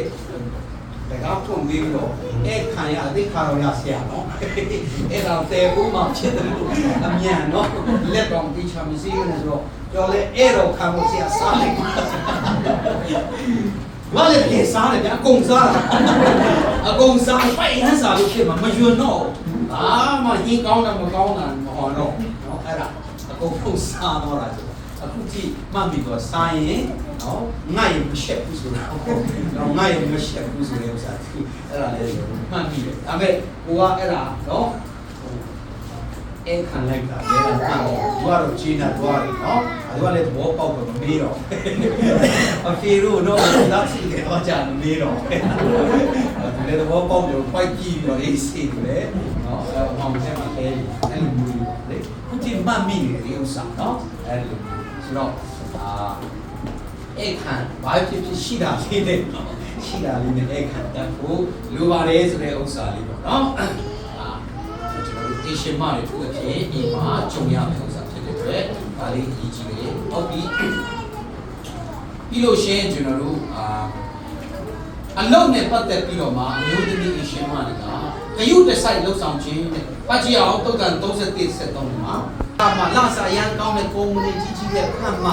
ဒီခြာနာမယ်ကြီးတဲ့အလုပ်ကြီးအလုပ်ကိုင်သူများလည်းငါဒါလုပ်နေတယ်ဆိုပြီးတော့ကုန်ချူဝင်သွားဆိုတာနဲ့ငါဒီကုမ္ပဏီမှာဒီလောက်ရတဲ့ဥစ္စာအဲ့လိုမျိုးအခြေအနေရှိလဲကျေးဇူးတော်ချီးမွမ်းမှာနော်ဗာနဲ့လုံးလုံးဆယ်ကိုမှအလုပ်မေမေရသူများအားကြမယ်ဥစ္စာမျိုးမရှိလဲအဲ့ဒီလုပ်တဲ့နေရာမှာဗာလဲဒီချာချာဂယုဒီဇိုင်းလုပ်ဖို့လိုတယ်လောလောဆယ်အလုပ်ဘာမှမရှိသေးလေကိုအိမ်အလုပ်မှာအပတ်တကုတ်ကျိုးစားအကောင်းဆုံးပြောကြည့်အောင်ဗါတယ်လေအကောင်းဆုံးလုပ်နေတဲ့သူဖြစ်လောလောဆယ်လုပ်နေတဲ့အလုပ်ရှိနေတဲ့နေရာအခုလုပ်ချင်တာတခြားလောလောဆယ်လုပ်နေရတခြားလို့စိတ်မပါဘဲနဲ့ဖြစ်တယ်လို့မျိုး quality မရှိတဲ့เนาะလုပ်ဆောင်မှုမျိုးနဲ့မလုပ်ပါနဲ့လောလောဆယ်ရှိနေတဲ့နေရာလုပ်နေတဲ့အလုပ်ဘာအလုပ်မှမရှိလဲလုပ်ဆရာလေးအိမ်မှာဟုတ်ပြီနော်ရှိတဲ့ဥစ္စာလေးကိုကြံဖန်ပြီးတော့အကောင်းဆုံးပြင်ဆင်လုပ်ဆောင်တတ်တဲ့အမျိုးသမီးအိမ်ရှင်မကောင်းမျိုးအဲ့ဒါစံတုံးထားတဲ့တုတ်တဲ့31ကမျိုးဟုတ်ပြီယောသားဒီသစ္စာရှိတဲ့သူဖြစ်ပါဖတ်ကြည့်အောင်ကိုလိုတဲ့33သစ္စာရှိပါအဲ့ဒါတွေအားလုံးလှုပ်ဆောင်လျာတပြလို့ပြောတဲ့အတွက်ကြောင့်အိမ်မှာပဲလုပ်လို့ဘုရားကျောင်းဘုရားနဲ့ဆိုင်တာပဲဖြစ်ဖြစ်လုပ်ငန်းခွန်မှာပဲဖြစ်ဖြစ်အပြင်မှာအတွင်းမှာလှုပ်ဆောင်တဲ့မြတ်ကိုစေတနာစိတ်နဲ့လူမြင်သည်ဖြစ်စေမမြင်သည်ဖြစ်စေယူသားပါနော်ယူသားပါသစ္စာရှိဘုရားကတင်ဘလောက်လုံနိုင်တယ်ဘလောက်အောင်မြင်တယ်လဲဆိုတာတဲ့တင်ဘလောက်ယူသားတယ်ဘလောက်သစ္စာရှိတယ်လဲဆိုတဲ့ပုံမှာချိပြပေးတဲ့ဘုရားဖြစ်တယ်အဲ့တော့မျိုးသမီးများရောမျိုးသားတွေရောဒီတစ်ချက်အရှင်မများယောသားစွာယောသားကျိုးစားပြီးတစ္ဆာရှိစွာနဲ့စေတနာစိတ်နဲ့ပြုလေတဲ့မြတ်မှာအော်ငါဖခင်ရဲ့အမှုဆောင်ရပဲငါယောက်ျားရဲ့နော်ဝန်တာတွေငါယောက်ျားရဲ့ဝန်ထုတ်ဝန်ပိုးတွေငါထမ်းနေတယ်အဲ့ဒီလိုမျိုးမမြင်ပါနဲ့ ပြုလေသမျှလောက်ဆောင်လေသမျှလို့ပြောတဲ့သူကြောင့်ယောက်ျားရဲ့ဝေယဝတ်စလုတ်ပေးနေတယ်အော်ငါမှုတော်ဆောင်နေတာဖြစ်တယ်ဒီလိုမျိုးပဲကျမ်းစာပြောနော်ပြုလေသမျှနဲ့သခင်ဘုရားရဲ့အမှုကိုဆောင်တဲ့ကဲ့သို့ပြုလေသမျှမှာစေတနာစိတ်နဲ့လုပ်ကိုကလေးတွေနဲ့ပတ်သက်တာလုပ်နေလဲစေတနာနဲ့လုပ်ပါအော်ကလေးတွေရဲ့နော်ဝန်တာတွေငါလုပ်နေရတယ်ကွာနေတိုင်းအဲ့ဒါပဲငါရဲ့အကျိုးရှိတဲ့ငါရဲ့အချိန်တွေကအကုန်လုံးဒီကလေးတွေနဲ့ပဲကုန်သွားပြီငါယောက်ျားနော်ဝေယဝတ်စလောက်တာနဲ့ပဲပုံသွားတယ်ဆိုပြီးတော့မှအဲ့ဒီလိုမျိုးနော်အားမလို့အားမရနော်ဒီလိုမျိုးဖြစ်နေတဲ့ခရိယန်မိခင်မျိုးမဖြစ်ဖို့လိုတယ်အဲ့ဒါတွေလုပ်နေတာဖြစ်သည်ဘုရားရဲ့အမှုတော်ကိုဆောင်နေတာဖြစ်တယ်ဆိုတာကိုလောကဘတ်အားဖြင့်နားလည်ပြီးဝတ်မြောက်တဲ့စိတ်နဲ့သစ္စာရှိစွာနဲ့နော်လှုပ်ဆောင်တဲ့သူစေတနာစိတ်နဲ့လှုပ်ဆောင်တဲ့သူဖြစ်ပါစေနော်အဲ့တော့မလိမ်လေတတ်ဘူးအချိန်မဖြုတ်တတ်ဘူးသူ့ကိုစိတ်ချတယ်တခုခုဆိုအားကိုးပြီးတော့ဆွဲထားလို့ရတယ်ပုံမှန်လေးကျွန်တော်ပြောဖြစ်တယ်နော်အဲ့လိုမျိုးလှုပ်ဆောင်နေတာကျွန်တော်တစ်ခုကငယ်ရတော့ဖြစ်မိသားစုအလုပ်ကိုညတာအောင်အချိန်ပေးတယ် balancing work and family မိသားစုနဲ့အလုပ်ကိုအချိန်ပေးတာညတာလေဟုတ်ဒီမှာလည်းပဲဒီကျမ်းချက်ပဲတောက်လျှောက်ပါနော်အိမ်သူအိမ်သားတွေကိုပြုစုပြုထောင်တယ်ကြည်ရှုတာပြင်ပြင်းချင်းဆောင်အလုပ်ကိုအကြောင်းပြပြီးမိသားစုအချိန်မပေးတဲ့မင်းသမီးပေါ့အလုပ်300ခိုင်လုံးသောမိခင်တွေကညတာအောင်အလုပ်နဲ့ကိုမိသားစုသားသမီးခင်မတဲ့ကိုအချိန်ပေးမိတ်ဖြစ်တာနဲ့ကိုလှုပ်ချင်တဲ့အလုပ်နေတဲ့အလုပ်ညတာအောင်စီမံခန့်ခွဲနော်စီမမှန်တကူမခန့်ခွဲတတ်တာ9300ခိုင်လုံးတော့ရှိတယ်နောက်မှသူတို့ burn out ဖြစ်လာဆိုရင်နွမ်းလျက်ပင်ပန်းလာလက်ပန်းကျလာပြီးတော့မှဘယ်ဟာဆွတ်လို့ရမလဲမသိဘူးအရင်ကိုပဲဒီမှာတော်လေးကိုမောပန်းပြီးဘာလို့လုပ်ရမှန်းမသိတော့အဲ့ဒီလိုမျိုးဘာလို့လဲဝင်ဖိလာတဲ့အခါနော်နှစ်ခုကကြားထဲမှာဖိပြီးတော့ညှက်တဲ့အခါမှာပေးချက်နံချက်ဖြစ်ပြီးတော့ burn out လို့ခေါ်တယ်နွမ်းလျက်ပင်ပန်းပြီးတော့လက်ပန်းကျပြီးတော့အာယုံတွေလည်းမကြည့်တော့လက်ခုစလုံးမှာပါဝင်ရတာအဆင်မပြေတော့အဲ့ဒီလိုမျိုးဖြစ်တယ်အဲကြောင့်ဒါရှိစီမံခွဲပြီးတော့ညတာအောင်ကျွန်တော်တို့မိသားစုနဲ့ချိန်ပေးပါအလုပ်ကိုလည်းအချိန်ပေးပါညတာအောင်အချိန်ပေးဖို့တစ်ဖက်မှာချိန်ခွင့်ရှာဖို့ညံပေါ်ပါစေလေအဲ့ဒါလေး balance ညတာကိုလိုပါတယ်ဒါကိုလည်းအင်ရှင်မိသားစုတွေကဒီလိုလိုပါမှာနော် okay number 5 check နော်သာသနာနဲ့ဆိုင်ရာတာဝန်ဝတ္တရားအင်ရှင်မနော်မိခင်တို့အနေနဲ့ကျမ်းစာချက်တွေတော့အမှရေးပေးထားတယ်နော်အခြားကျမ်းချက်တွေလည်းရှိပါမှာကကြည့်ပါတော့ဘုရားပေးထားတဲ့စုကျေးဇူးဝိညာဉ်စုကျေးဇူးပါရမီတွေကိုအသုံးပြုတတ်တဲ့သူဖြစ်ဖို့လိုတယ်ဖတ်ကြည့်အောင်တင်တို့ဒီစုကျေးဇူးရှင်မများနော်အဲ့ဒါဘုရားပေးထားတဲ့ပါရမီနဲ့ရှိတဲ့စုကျေးဇူးတွေလည်းတယောက်နဲ့တယောက်မတူကြဘူးအသေးတော်မှာရောအိမ်မှာရောနော်အားသာချက်အားနဲ့ချက်မတူကြဘူးအဲ့ဒါတွေအားလုံးမှာကျွန်တော်တို့ဘာလို့ပို့လို့လဲအဲ့ခရစ်တော်ရဲ့ဘုံခန္ဓာကိုအတူတကွတိဆောက်ဖို့ခရစ်တော်ရဲ့ဘုံခန္ဓာမှာအင်္ဂါချင်းတွေဖြစ်တဲ့အတွက်ကြောင့်ဟိုကပုံမြတ်တဲ့ဟိုကပုံဆင့်မြင့်တဲ့အဲ့လိုမျိုးမရှိဘူးဟုတ်ပြီနော်ခရစ်တော်တပါးရဲ့ခန္ဓာကိုတိဆောက်တဲ့အတွက်ကြောင့်လက်မနေရလို့ချီမနေရလို့မျက်စိနေရနှာခေါင်းနားအလုပ်သူကအားလုံးကိုအလုပ်ကိုစက်ကပ်ပြီးတိချာအရေးကြီးကြောင်းနားလည်ပြီးတော့စက်ကပ်ပြီးလှုပ်ဆောင်တဲ့အခါမှာ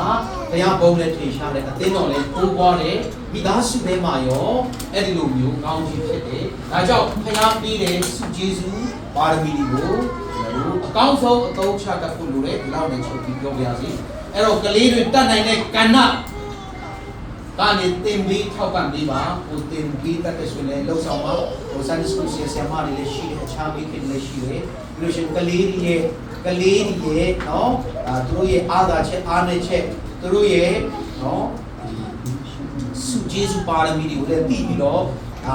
ဒီစုကျေးဇူးနော်ဒီ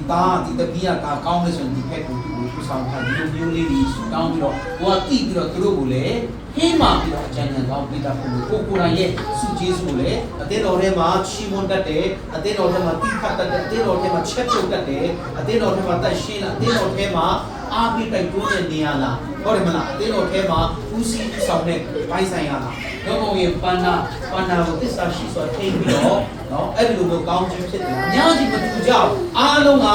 လူပုံမရှိရွက်ပုံးတိလုံနေတဲ့အချိန်မဟုတ်ဘူး အာမတကူမတိဘူးဘယ်လိုအားလုံးဖယားသားသမီးတွေဖြစ်တဲ့အတွက်ကြောင့်လောကပညာအတွေ့အကြုံတွေမတူကြဘူးဒါပေမဲ့ဖယားသူ့သားသမီးတွေဖြစ်လာပြီဆိုရင်အားလုံးကိုဝိညာဉ်စုကျေးဇူးပေးထားတယ်အဲ့ဒီစုကျေးဇူးထဲမှာဝိညာဉ်တော်ဖယားကကောင်းချီးပေးထားတဲ့အတွက်ကြောင့်အဲ့ဒီမှာသူတိတလောက်တက်လောက်ဆန္ဒရှိဖို့လိုတယ်ဆက်ကပ်ဖို့လိုတယ်မဆက်ကရင်ကျွမ်းပြန်နေအောင်တော်နဲ့လည်းနော်ဘယ်တော့ဘာပွက်ပဲနိုင်ငံမှာပဲရတာဝန်ယူမှုတာဝန်ခံမှုဆက်ကပ်မှုမရှိအဲ့ဒီလေနော်အဲ့ဒါပါပြီတော့ပါနော်အဲ့လိုပြီလေဆိုတော့အသင်းတော်ထဲမှာရောသာသနာမှာရောမိတ္တဟာယမှာရောစက်ကချင်းနဲ့ပါဝင်ခြင်းနဲ့ဆန္ဒရှိကိုဘုရားကဒီလမ်းကိုပေးပြီးသားစုကျေးဇူးကိုပေးထားပြီးသားအဲ့ဒါကိုသိပြီးတော့အဲ့ဒါလေးကိုသိတလောက်တတ်တလောက်လေးအကောင်းဆုံးနော်စကားသိအစ်မပြေဆိုလဲဟောအသင်းတော်မှာပါဏအထူးလို့တောင်းဆက်ကဆိုလဲကိုယ့်ရဲ့စကားသိအစ်မပြေဘူးမြန်မာလိုဆိုလဲနော်ဟောကိုကာဝင်ကြဆိုဟုတ်အကောင်းဆုံးလုပ်ခြင်းနဲ့တို့ပေးတာမဟုတ်ဘူးသုံးဖို့ပေးတာဖြစ်တယ်နော်အဲ့ဒါကျေးဇူးကြီးအမျိုးသမီးတိုင်းမှာရှိတယ်နော်ဒီအင်းတော်မှာလည်းအရန်ပေါ်ကြတယ်မျိုးစုံကဏ္ဍမှာမတူညီတဲ့ကျေးဇူးရှိတယ်အဲ့ဒါကိုဆက်ကပ်ပြီးတော့ဘုရားဘုန်းတော်တဲ့ခရစ်တော်ရဲ့ဘုခန္ဓာတည်တော်တဲ့အတင်းတော်တိဆောက်ဖို့ရတဲ့ဆက်ကပ်အကောင်းဆုံးပြောကြည့်အောင်ပါတယ်လေအကောင်းဆုံး the best version of yourself the best version of yours ကိုယ့်ရဲ့အကောင်းဆုံးဖြစ်တဲ့သူများနဲ့တော့မပြိုင်နဲ့သူများနဲ့ပြိုင်တော့သူအရန်တော်ရဲဆိုတော့မအားငယ်သူများနဲ့ပြိုင်ပြီးနိုင်တော့သူထက်ဆန်တော့ငါလုံးတတ်ပါတယ်ဆိုပြီးတော့မာနတက်ဆွဲဖြစ်နေအဲ့တော့ဘုရားကမတူညီအောင်ပေးထားတာဖြစ်တယ်အဲ့တော့ကိုယ့်ရဲ့အကောင်းဆုံးကိုပဲဘုရားလည်းပြောလိမ့်မယ်ကိုယ့်ရဲ့အကောင်းဆုံးကိုဒါထက်ကောင်းလုပ်လို့ရတယ်နော်ဒါဆိုရင်အဲ့ဒါထက်ပြီးတော့ချိုးစားပြီးတော့အကောင်းဆုံးလုပ်ကြည့်မယ်ဒီလိုမျိုးဒီတစ်ခါစဉ်းလို့တော့ကောင်းအောင်မလို့အရင်ကအချိန်90လောက်နော်ပြင်ဆင်လိုက်တဲ့ဥစ္စာဒီလောက်အနေထားဆိုတော့အခုအထက်ပိုကောင်းလုပ်ချင်ဆိုရင်အချိန်100လောက်80အဲ့ဒီလိုကြီးအဲ့ဒါမှလားဆွဲမလျှော့ပဲနဲ့အကောင်းဆုံးအချင်းဆိုတာကစကျင့်တာစဆူတောင်းတာကစကလေးတွေဒီနာတက်တိခံချင်တာလားတိုက်တွန်းလို့ဆိုတာလားအဲ့လိုမျိုးတခြားဥစ္စာတွေလည်းရှိမှာပေါ့ဒီနော်အဲ့လိုမျိုးလုပ်ချင်ဆိုရင်စနာရှိဒီလန်ရှိတယ်ဆက်ကပ်ပြီးလုပ်တဲ့ညတကူပါတယ်နော်the secret နော် the dedication is the secret of power ဆက်ကပ်ပြီးလုပ်တဲ့ညတကူပါတယ်ဘယ်တော့ပဲကဘာကျော်အဆူတော်ရှိတဲ့ဖြစ်ဆန္ဒမရှိဘူးတိတ်ပြီးတော့နော်ဆိုချင်တဲ့စိတ်လည်းမရှိဘူးပြီးလို့ရှိရင်ဆက်ကပ်လည်းမရှိဘူးပြင်ဆင်လည်းမရှိဘူးဆိုရင် symbol test ဆိုလဲအဲ့လောက်ချီနော်မှန်းထားတဲ့လောက်ပြောလဲထားတဲ့လောက်မဖြစ်ဒါပေမဲ့တင်းတော်ထဲမှာသူ့အတန်နေထားရိုးပဲဒါပေမဲ့အကောင်းဆုံးချီးမွမ်းခြင်းအကောင်းဆုံးအဲ့ဒီမှာနော်ခရုစိတ်မှာလားတင်နှမ်းမှာလားဝက်ပြူတဲ့နေ့မှာလားဘုရားကျောင်းထဲမှာအကောင်းဆုံးလုပ်မယ်ဆိုတော့ကိုယ့်ကိုတေချာပြင်ဆင်တယ်စကလုံးကအမူအရာကအဲ့ဒီလိုမျိုးဆုတောင်းဆက်ကပြင်ဆင်ဆက်ကထားတဲ့သူကတကူပါတယ်အရင်တိဆောက်ဆက်ဖြစ်တယ်သူများလည်းကောင်းချီးဖြစ်တယ်အတန်ကစားအဲ့ဒီလိုမျိုးလေပြောချင်တာအားလုံးမတူညီတဲ့ဆုကျေးဇူးတွေပါရမီတွေဘုရားပေးထားတယ်အဲ့ဒါကိုအေချာစတောင်းဆက်ကပ်ပြီးတော့ပြင်ဆင်ပြီးလုပ်ပါအများအတွက်ရောကောင်းကြီးဖြစ်မယ်သားသမီးအတွက်ရောဒါစုအတွက်ရောဘုရားဘုန်းထင်ရှားစေဖြစ်မယ်ဆိုတာကိုပြောချင်တယ်နော်ဟုတ်ပြီပြီးရင်ဧဝံဂေလိဟောပြောခြင်းမှာတတ်နိုင်တဲ့ကဏ္ဍနေပါဝင်တဲ့သူဖြစ်ဖို့လိုတယ်အကြည့်အောင်တမန်တော်16ဆယ်မှာဒုမိမသည်အဲ့မှာတော့ကျွန်တော်တို့ပြောင်းလဲလာတဲ့နော်လူထရီကိုဖွဲ့ပြီးဧဝံဂေလိဝင်မှတဲ့သူတွေဘောလူကိုဖွဲ့သွားလာပြီးတော့ဝင်မှတက်တည်ခံတယ်နိုင်ငံခြားထွက်လာတယ်အဲ့ဒီခါမှာနော်ပြောင်းလဲလာတဲ့လူထရီနော်အဲ့ဒါငါအိမ်မှာစိတ်ကလေးဝင်ထွက်သွားလာပါဧဝံဂေလိနဲ့ဆိုင်ပြီးတော့သွားလာတဲ့သူအကုန်လုံးစိတ်ကလေးဒါမရှိပွန်ထားတယ်စားတော့သွားလာလိုတဲ့ဥစ္စာလည်းသူတတ်နိုင်ကြလောက်ထောက်ပါမယ်သူကိုယ်တိုင်ကဘုမှာရေတင်ချတင်ပြင်ထားတယ်အကုန်လုံးပြင်ဆင်တယ်သူကိုယ်တိုင်လည်းပါဝင်တယ်အဲ့ဒီလိုမျိုးကလန်ဖို့အတင်းတော်တွေမှာရှိတဲ့အတွက်ကြောင့်ဧဝံဂေလိဝင်မှတဲ့သူတွေလည်းလွယ်လင့်တဲ့သူသွားလာပြီးတော့နားခိုဖို့အတွက်ပို့ပြီးတော့အတိအပွင့်နေအများကြီးတွေ့ရတယ်အဲ့တော့အိရှင်မတွေတိတ်အရေးကြီးတယ်နော်အပြင်ကပုဂ္ဂိုလ်ကအကြောင်းအရာလည်းအများကြီးဒီမှာရှိပါတယ်ဒါမဲ့ကျမ်းစာနဲ့ပဲကျွန်တော်တို့ဒီလောက်နဲ့ပြောချင်တယ်ဆိုတော့အတင်းတော်စီစဉ်နေမှာအများနဲ့တတ်နိုင်တဲ့ကဏ္ဍမှာပါလို့မှာသာသနာပြုဧဝံဂေလိအစီအစဉ်တွေမှာအားပေးပါဗျာဆုတောင်းပေးပါနောက်တန်းရနောက်တန်းနဲ့ကောင်းဆုံးရှေ့တန်းငွေရင်းချင်းနဲ့ပါဒါလုပ်ပါ ကိုကိုယ်တိုင်ပြောနိုင်လေလောက်ပါအငယ်ဆုံးသောသူများပြုစုတဲ့နေရာမှာအကုန်လုံးအဲ့ဒီမှာတဲ့ညီလက်ညီနဲ့နော်တတ်နိုင်တယ်လို့ကိုယ့်ရဲ့အကောင်းဆုံးကိုဧဝံဂေလိသာသနာအသင်းတော်တစ်ခုလုံးအဖွဲ့လိုက်လုပ်တဲ့အလုပ်ရှိမယ် team work အသင်းလိုက်လုပ်တဲ့အလုပ်ရှိမယ်မိသားစုလိုက်တူးချင်းဆက်ကတ်တဲ့ဥစ္စာတွေရှိမယ်အဲ့ဒါတွေအားလုံးကိုနော်အကောင်းဆုံးပါဝင်ပြီးတော့တောက်လောင်းတဲ့နှလုံးသားနဲ့ဧဝံဂေလိကျေပြန့်ဖို့အတွက်သာသနာကျေပြန့်ဖို့အတွက်လှုပ်ဆောင်တဲ့သူဖြစ်ဖို့လိုတယ်။ကမ္ဘာလုံးမှာရောဒီမှာနော်ကျွန်တော်တို့ကြည့်တဲ့အခါမှာ American Bible Society နော်အဲ့ဒီမှာသူတို့ရဲ့စစ်တမ်းရကျမ်းစာ2022မှာကမ္ဘာမှာဧဝံဂေလိနော်ဧဝံဂေလိလုပ်တဲ့ဧဝံဂေလိအတွက်တောင်းတနေရပါဝင်တဲ့ခရိယန်တကယ်ဧဝံဂေလိနဲ့ဆိုင်ပါဝင်တဲ့93%လောက်ရှိတယ်တော်တော်များတယ်နော်ဒီအသင်းတော်မှာလည်းအများကြီးတွေ့ရလို့ဝန်တာတယ်နော်အဲ့ဒါတိတ်ကိုကုန်ယူစရာကောင်းတယ်ဟုတ်တယ်နော်ဧဝံဂေလိနဲ့သာသနာနဲ့ဆိုင်တဲ့နေရာမှာစိတ်အားထက်သန်ပြီးတော့93%တော့မိခင်တွေဖြစ်ပေမဲ့နော်သူတို့တတ်နိုင်တဲ့ကဏ္ဍနဲ့ကိုထောက်ပံ့ပါဝင်ကြတယ်ဆိုတာပြောရတယ်အဲ့ဒီလိုမျိုး93%ထဲမှာဒီအတင်းတော်မှာရှိတဲ့မိခင်တွေပါမယ်လို့ယုံကြည်တယ်ဆက်လက်ပြီးတော့မှပါဝင်ပြီးတော့နှိုးချပြီးတော့မှနော်အချိန်နှိုးစော်စရာတိတ်မလို့အောင်အလိုက်တီးတီးနဲ့နော်ခဏနှိုးရတယ်ဆိုအိတ်နေလို့ပဲနော်နှိုးရတယ်3ချိန်လောက်ပြန်နှိုးရဆိုအိတ်နေလို့တော့မပေးသိမ့်မဆိုင်လို့လားနှိုးရတဲ့အလုပ်ကအိတ်နေတဲ့ကြောင့်ဖြစ်တယ်ဒါပေမဲ့တိုက်တွန်းနှိုးစော်လူတိုင်းလိုအပ်တယ်နော်တရားကလည်းတစ်ချိန်ဒီလိုမျိုးလိုအိမ်မဲနဲ့တော့ပြောတတ်တယ်နော်အဲ့လိုမျိုးချမ်းသာဖြစ်မှာလေကျွန်တော်ပြောချင်တာကနှိုးစော်တာမမှားတော့တင်တော်လူကြီးဆရာသမားတွေတာဝန်ရှိတဲ့သူတွေမျိုးတွေနဲ့ဆိုင်တာ Sunday School လူငယ်အတင်းတော်တစ်ခုလုံးဒါပြန်နှိုးစော်ရတာမမှားပါဘူးဒါပေမဲ့ဘိုးကအလိုက်တီးတိတ်နှိုးစော်စရာမလိုအောင်ကိုနော်ဆွေးနွေးပြီးသားတိပြီးသားဆိုပေါအောင်ဖို့လိုအပ်တယ်ဆိုရင်ကိုပါတတ်နိုင်ကြလောက်နော်အဲ့ဒါလေးကိုပါဝင်ပြီးတော့လက်ညံဖို့လိုတယ်။မနေ့ကလည်းကျွန်တော်တို့အနေငယ်ကြည့်တယ်လို့နော်ပါဝင်တော့အရန်ပါဝင်ခြင်းနဲ့ဖះကိုလည်းချစ်တယ်စေတနာလည်းရှိတယ်ပြင်လည်းပြင်ဆင်ထားတယ်ဒါပေမဲ့အချိန်ကန့်သတ်တစ်ခုရှိတယ်နော်ဒါမာရီတို့အဖွဲ့တွေကိုယေရှုခရစ်တော်ဘုရားအတွက်ဒီမှာအခွင့်အရေးသားတဲ့အလောင်းကိုတေချာစီနဲ့လေးချာလို့ကိုတေချာဝယ်ပြီးပြင်ဆင်ထားတယ်စေတနာလည်းရှိတယ်အရန်ကိုတွေ့ချင်တယ်ဆန္ဒလည်းပြင်းပြဒါမဲ့အာဥပုပ်လေးဆိုတော့စောင့်နေကြတနေ့တော့ဒီနေ့မှာအေးဆေးသွားလိုက်ဆိုတော့သူတို့တနေ့တော့ဒီနေ့မနေ့လာတော့သူတို့ပြင်ဆင်ပြီးလာတဲ့ဥစ္စာအားလုံးကတော့မရဘူးယေရှုကထားမြောက်သွားပြီအလောင်းကိုတော့ဟုတ်တယ်နော်အဲ့လိုမျိုးကျွန်တော်တို့ဘာပေါ့နီကောတင်နော်ယောဟန်3ထဲနီကောတင်ပဲအချိန်မိလိုက်တယ်မသဲနဲ့အရိမသဲမြို့သားယောသတ်နဲ့နီကောတင်ပဲအချိန်မိလိုက်တယ်နီကောတင်ကတော့စီပွေးတွေစေးကြီးတဲ့အကျော်ကြီးလာပြီးတော့ယေရှုရဲ့အလောင်းကိုချာကိုပြင်ဆင်ရတယ်သူယူလာတဲ့ဥစ္စာကအချိန်ပြီးနော်အရိမသဲတင်ချင်တယ်အဲ့တော့ဆန္ဒရှိပေမဲ့နော်လို့ရှိရင်စေတနာရှိပေမဲ့ပြင်ဆင်ထားပေမဲ့အချိန်တစ်ခုတော့ရှိဟုတ်ပြီနော်အဲ့ဒါနောက်ကျသွားရင်နော်ကျွန်တော်တို့ဒီပုံနောက်သားရစီဟာဆောလုံးလိုက်အဲ့လိုပြောတဲ့အချိန်မှာလုံးလိုက်ကောင်းဖို့ပဲမျိုးနော်ဖြစ်တတ်တဲ့အချိန်လည်းရှိပါလေဟုတ်ပြီအဲ့တော့ကငယ်အနေနဲ့တော့ဖះကိုကြောက်နေတဲ့ပုံသက်တွေရှိလို့ဒီမှာလေဒါလေးကျေးဇူးပြုဖတ်ရအောင်ဖះသခင်ကိုကိုးစား၍တရှင်တော်မိမ္မာတော်သည်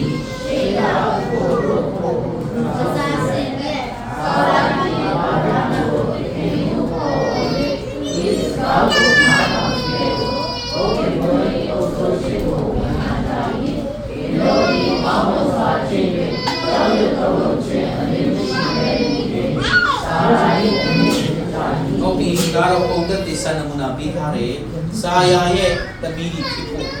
ခရိယာအိမ်ထောင်ရှင်မတွေကိုကျမ်းစာကရှင်ပေတရုအားဖြင့်အဲ့ဒါ general epistle လို့ခေါ်တဲ့ဓမ္မသစ်ကျမ်းမှာရှိတဲ့အသင်းတော်တွေအားလုံးကိုအဲ့မှာရှိတဲ့မိခင်တွေဒါနားလည်ပြီးတော့အသင်းတော်ထဲမှာရှိတဲ့မိခင်တွေအကုန်လုံးစာယာရဲ့တမီးကြီးဖြစ်ဖို့လိုတယ်။အသက်တာပိုင်းဆိုင်ရာစာယာလို့ပုံသက်တွေရှိဖို့လိုတယ်။ကိုယ့်ယောက်ျားဘာလုပ်လဲ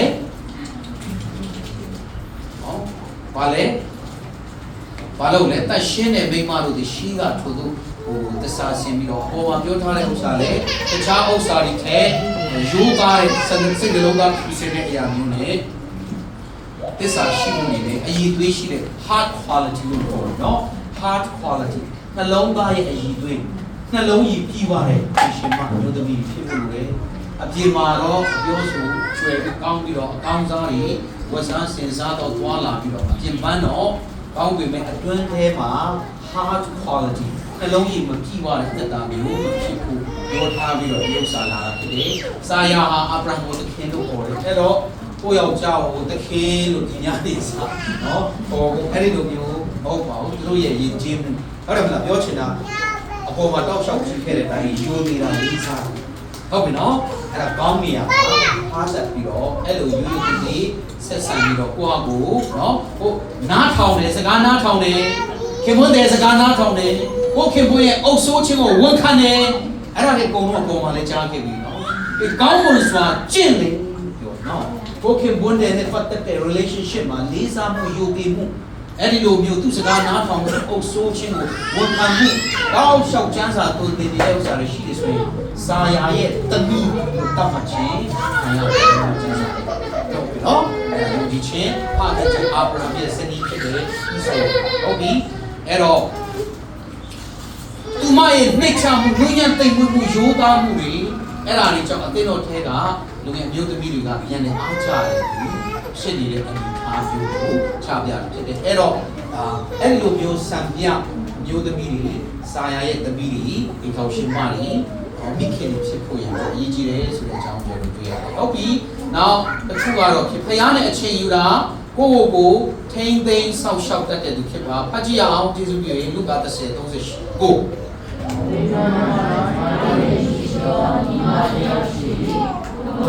တော့အားလုံးဒီပြီးသားပဲမာရီနဲ့ဘယ်သူလဲ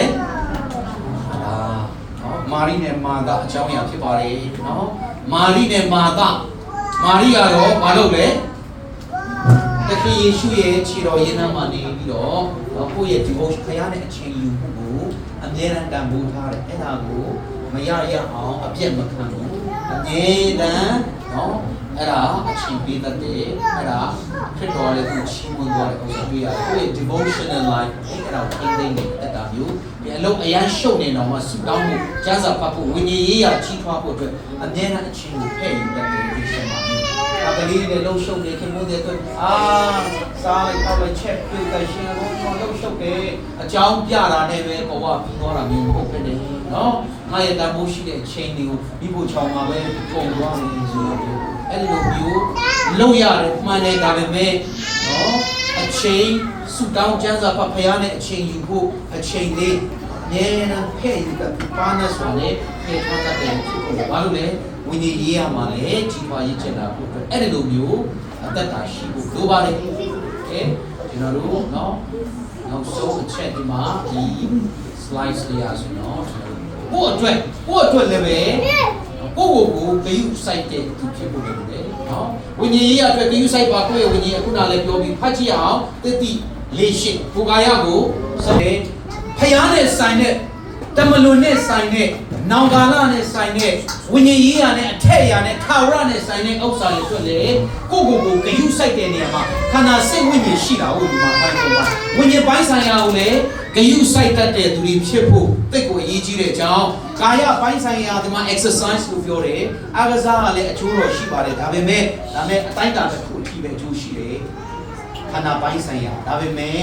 ထာဝရနဲ့ဆိုင်တဲ့ဝိညာဉ်ရေးရာကြတော့နောင်ဘဝနဲ့ဆိုင်တဲ့ဥစ္စာတော့ပို့ပြီးတော့အကျိုးရှိတယ်ဘုရားဝတ်နိုင်ကိုမွေ့လျော်ခြင်းကိုပို့ဦးစားပေးပါအဲ့ဒါမလုပ်ပဲမနေဖို့ရန်အတွက်တတိပေးထားရပါတယ်ဘာမှမလုပ်ခင်မစခင်7မိနစ်15မိနစ်လောက်တော့ဆူတောင်းခြင်းနဲ့ကျမ်းစာဖတ်ခြင်းအနည်းဆုံးအဲ့လိုမျိုးအချိန်ပေးပြီးတော့မိခင်များဘုရားနဲ့အချိန်ယူပါအဲ့ဒါကိုယ်ဝိညာဉ်ရေးရာအစာကျွေးနေတာကိုယ်ဝိညာဉ်ရေးရာကိုလန်းဆန်းအောင်ဝိညာဉ်ရေးရာကိုကြီးထွားအောင်ကိုလှုပ်ဆောင်နေတာဖြစ်တယ်ဂယုစိုက်နေတာဖြစ်တယ်ဟုတ်ပြီနော်ကိုခင်ဘွန်းတဲ့ကိုသားသမီးသာသနာအိမ်မှုပစ္စည်းအဲ့ဒါတွေတော့ဂယုစိုက်ပြီးတော့ဝိညာဉ်ရေးရာဖြစ်ကွက်တဲ့မိခင်များအိမ်တော်ရှိမှမြန်မဖြစ်ဖို့လိုပါတယ်ဟုတ်ပြီနော်အဲ့ဒါဟုတ်ပြီနောက်တစ်ခုကတော့ဖြစ်မိမိကျမ်းမာရေးကိုလည်းဂယုစိုက်ပါအရေးကြီးတယ်လေကျမ်းမာရေးထိသွားတဲ့အခုနပြောတဲ့တာဝန်နဲ့အားလုံးကကတိဘောကနေပြီးတော့လှဲပြီးတော့လုပ်လို့မရဘူးနော်ကျွန်တော်ကျမ်းမာရေးလည်းဂယုစိုက်ဖို့လိုပါတယ်တဲ့ကဲဖတ်ကြည့်အောင်ဒီမှာဘယ်လိုနည်း ကျွန်တော်တို့က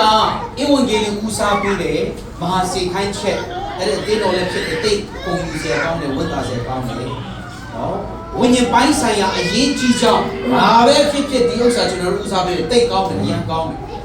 ဒါပေမဲ့တခုကျွန်တော်တို့ဥပိ္ပခာမပြုဖို့လိုတယ်လူလို့ပြောတဲ့အခါမှာဝိညာဉ်တစ်ခုတည်းကိုလူလို့မပြောလူမှာခန္ဓာပြင်စိတ်ဝိညာဉ်ရှိဝိညာဉ်ပိုင်းဆိုင်ထာဝရခံတယ်အဲ့ဒါဦးစားပေးရမယ်ကြောင့်ကျမ်းစာအများကြီးပြောတာကျွန်တော်အားသိတယ်အတတ်နိုင်ဆုံးနဲ့ကြိုးစားအဲ့ဒီအတွက်ပျောက်ဆုံးဝိညာဉ်အတွက်ကိုယ်ဝိညာဉ်ရဲ့အတွက်ကြိုးစားကြတာမှန်တယ်ဒါပေမဲ့ခန္ဓာကိုယ်နဲ့စိတ်အဲ့ဒါကိုလည်းတမာကျမ်းစာနဲ့အညီဂယုစိုက်တတ်တော်သူများဖြစ်ဖို့ရည်။ဘာနဲ့အညီတမာကျမ်းစာနဲ့အညီဆိုတဲ့စကားလုံးပါတယ်နော်။ဟုတ်ပြီနော်။ကျမ်းစာပေါ်ပြတဲ့လောက်ကျမ်းစာကဂယုစိုက်ဖို့ကျမ်းစာကပြောတဲ့လောက်ကိုကျွန်တော်တို့လောက်ဆောင်လို့ရတယ်။အသိဉာဏ်ကြီး။ခန္ဓာရတဲ့စာပြီးပဲလားသူဥစားပေးစရာမလိုဘူးလောက်စရာမလိုဂယုစိုက်စရာမလိုအဲ့လိုသွားလို့မရအောင်။ဖယားရဲ့ပိမန်တော်ကတင့်ရဲ့ခန္ဓာဖြစ်တယ်ဖယားပိမန်တော်သက်ရှင်းစွာထားပါဂယုစိုက်ပါဟုတ်ပြီနော်အဲ့ဒါသိအရေးကြီးတယ်ဒါကိုလည်းကျွန်တော်နားလည်ဖို့ကျွန်တော်တို့ခန္ဓာနဲ့လောက်တဲ့မြအကုန်လုံးပဲကောင်းကင်မှာလည်းပြန်ဆက်ပြီးတော့စုပြန်ပေးမှာဖြစ်တယ်ပြန်ဆက်ပြီးပြောတာဝိညာဉ်ရေးရမှန်တဲ့မြတမန်ကျမ်းစာထဲမှာခိုင်းထားတဲ့ဥစ္စာမှန်တဲ့မြခန္ဓာကိုမရှိတော့လုပ်လို့မရဟုတ်တယ်နော်ဝိညာဉ်ရေးရမှန်တဲ့မြခန္ဓာကိုမရှိရင်လုပ်လို့မရဘူးလုပ်ပြီးသားကို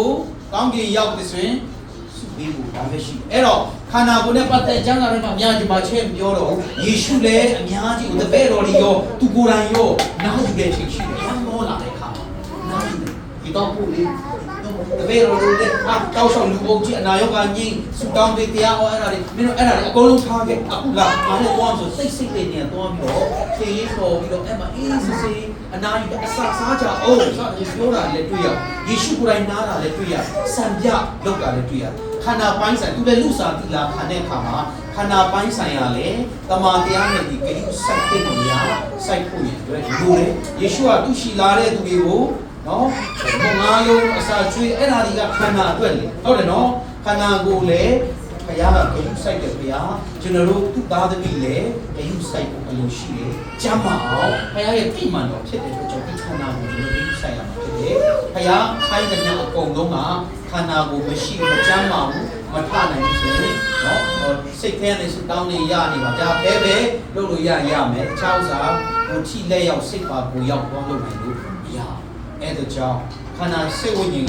်သုံးပိုင်းစလုံးကိုကျမ်းစာနဲ့ညီအောင်တမန်တရားအတိုင်းဂရုစိုက်တတ်ဖို့ balance ရှိဖို့လိုတယ်အဲ့တော့အမျိုးသမီးများလည်းခန္ဓာကိုယ်နဲ့ဆိုင်တဲ့စိတ်နဲ့ဆိုင်တဲ့ဥစ္စာလေဂရုစိုက်ပါတမန်ကျမ်းစာနဲ့ညီနှုတ်ကပတ်တော်အဖြစ်ဂရုစိုက်ရမယ်လမ်းကြောင်းလည်းအများကြီးရှိတယ်။ကျမ်းမာရေးနေရာမှာလည်းအများကြီးရှိတယ်နော်။အဲ့ဒါတွေလည်းကျွန်တော်တို့လက်လူရှုလို့မရဘူးဆိုတာသိစေချင်တယ်။အဲ့လိုလုံလောက်အောင်ကောင်းစွာအနာယူတတ်ပါစားတတ်ပါစေနော်။ပြီးလို့ရှိရင်အလဟတဖြစ်မဲ့အရာတွေအတွက်အချိန်မကုန်ပါနဲ့လူမပင်ပန်းပါနဲ့။ကိုယ်အားပြန်ယူပါကိုမိသားစုကိုခင်မွန်းတဲ့အတွက်နော်။ကိုယ့်ရဲ့သာသနာကွန်းလေးလိုပဲနားလေပါကိုမိသားစုဟုတ်ပြီနော်။ခင်မွန်းတဲ့ဆိုင်နေဥစ္စာတာသမီနဲ့ဆိုင်နေဥစ္စာဒါဟာဘုရားအသင်ထားတဲ့သာသနာဖြစ်တယ်အဲ့ဒီမိသားစုလမ်းဆန်းပြီးတော့ဘုရားဘုန်းခင်ရှားပြီးတော့နော်စီလုံးဖြစ်မှာ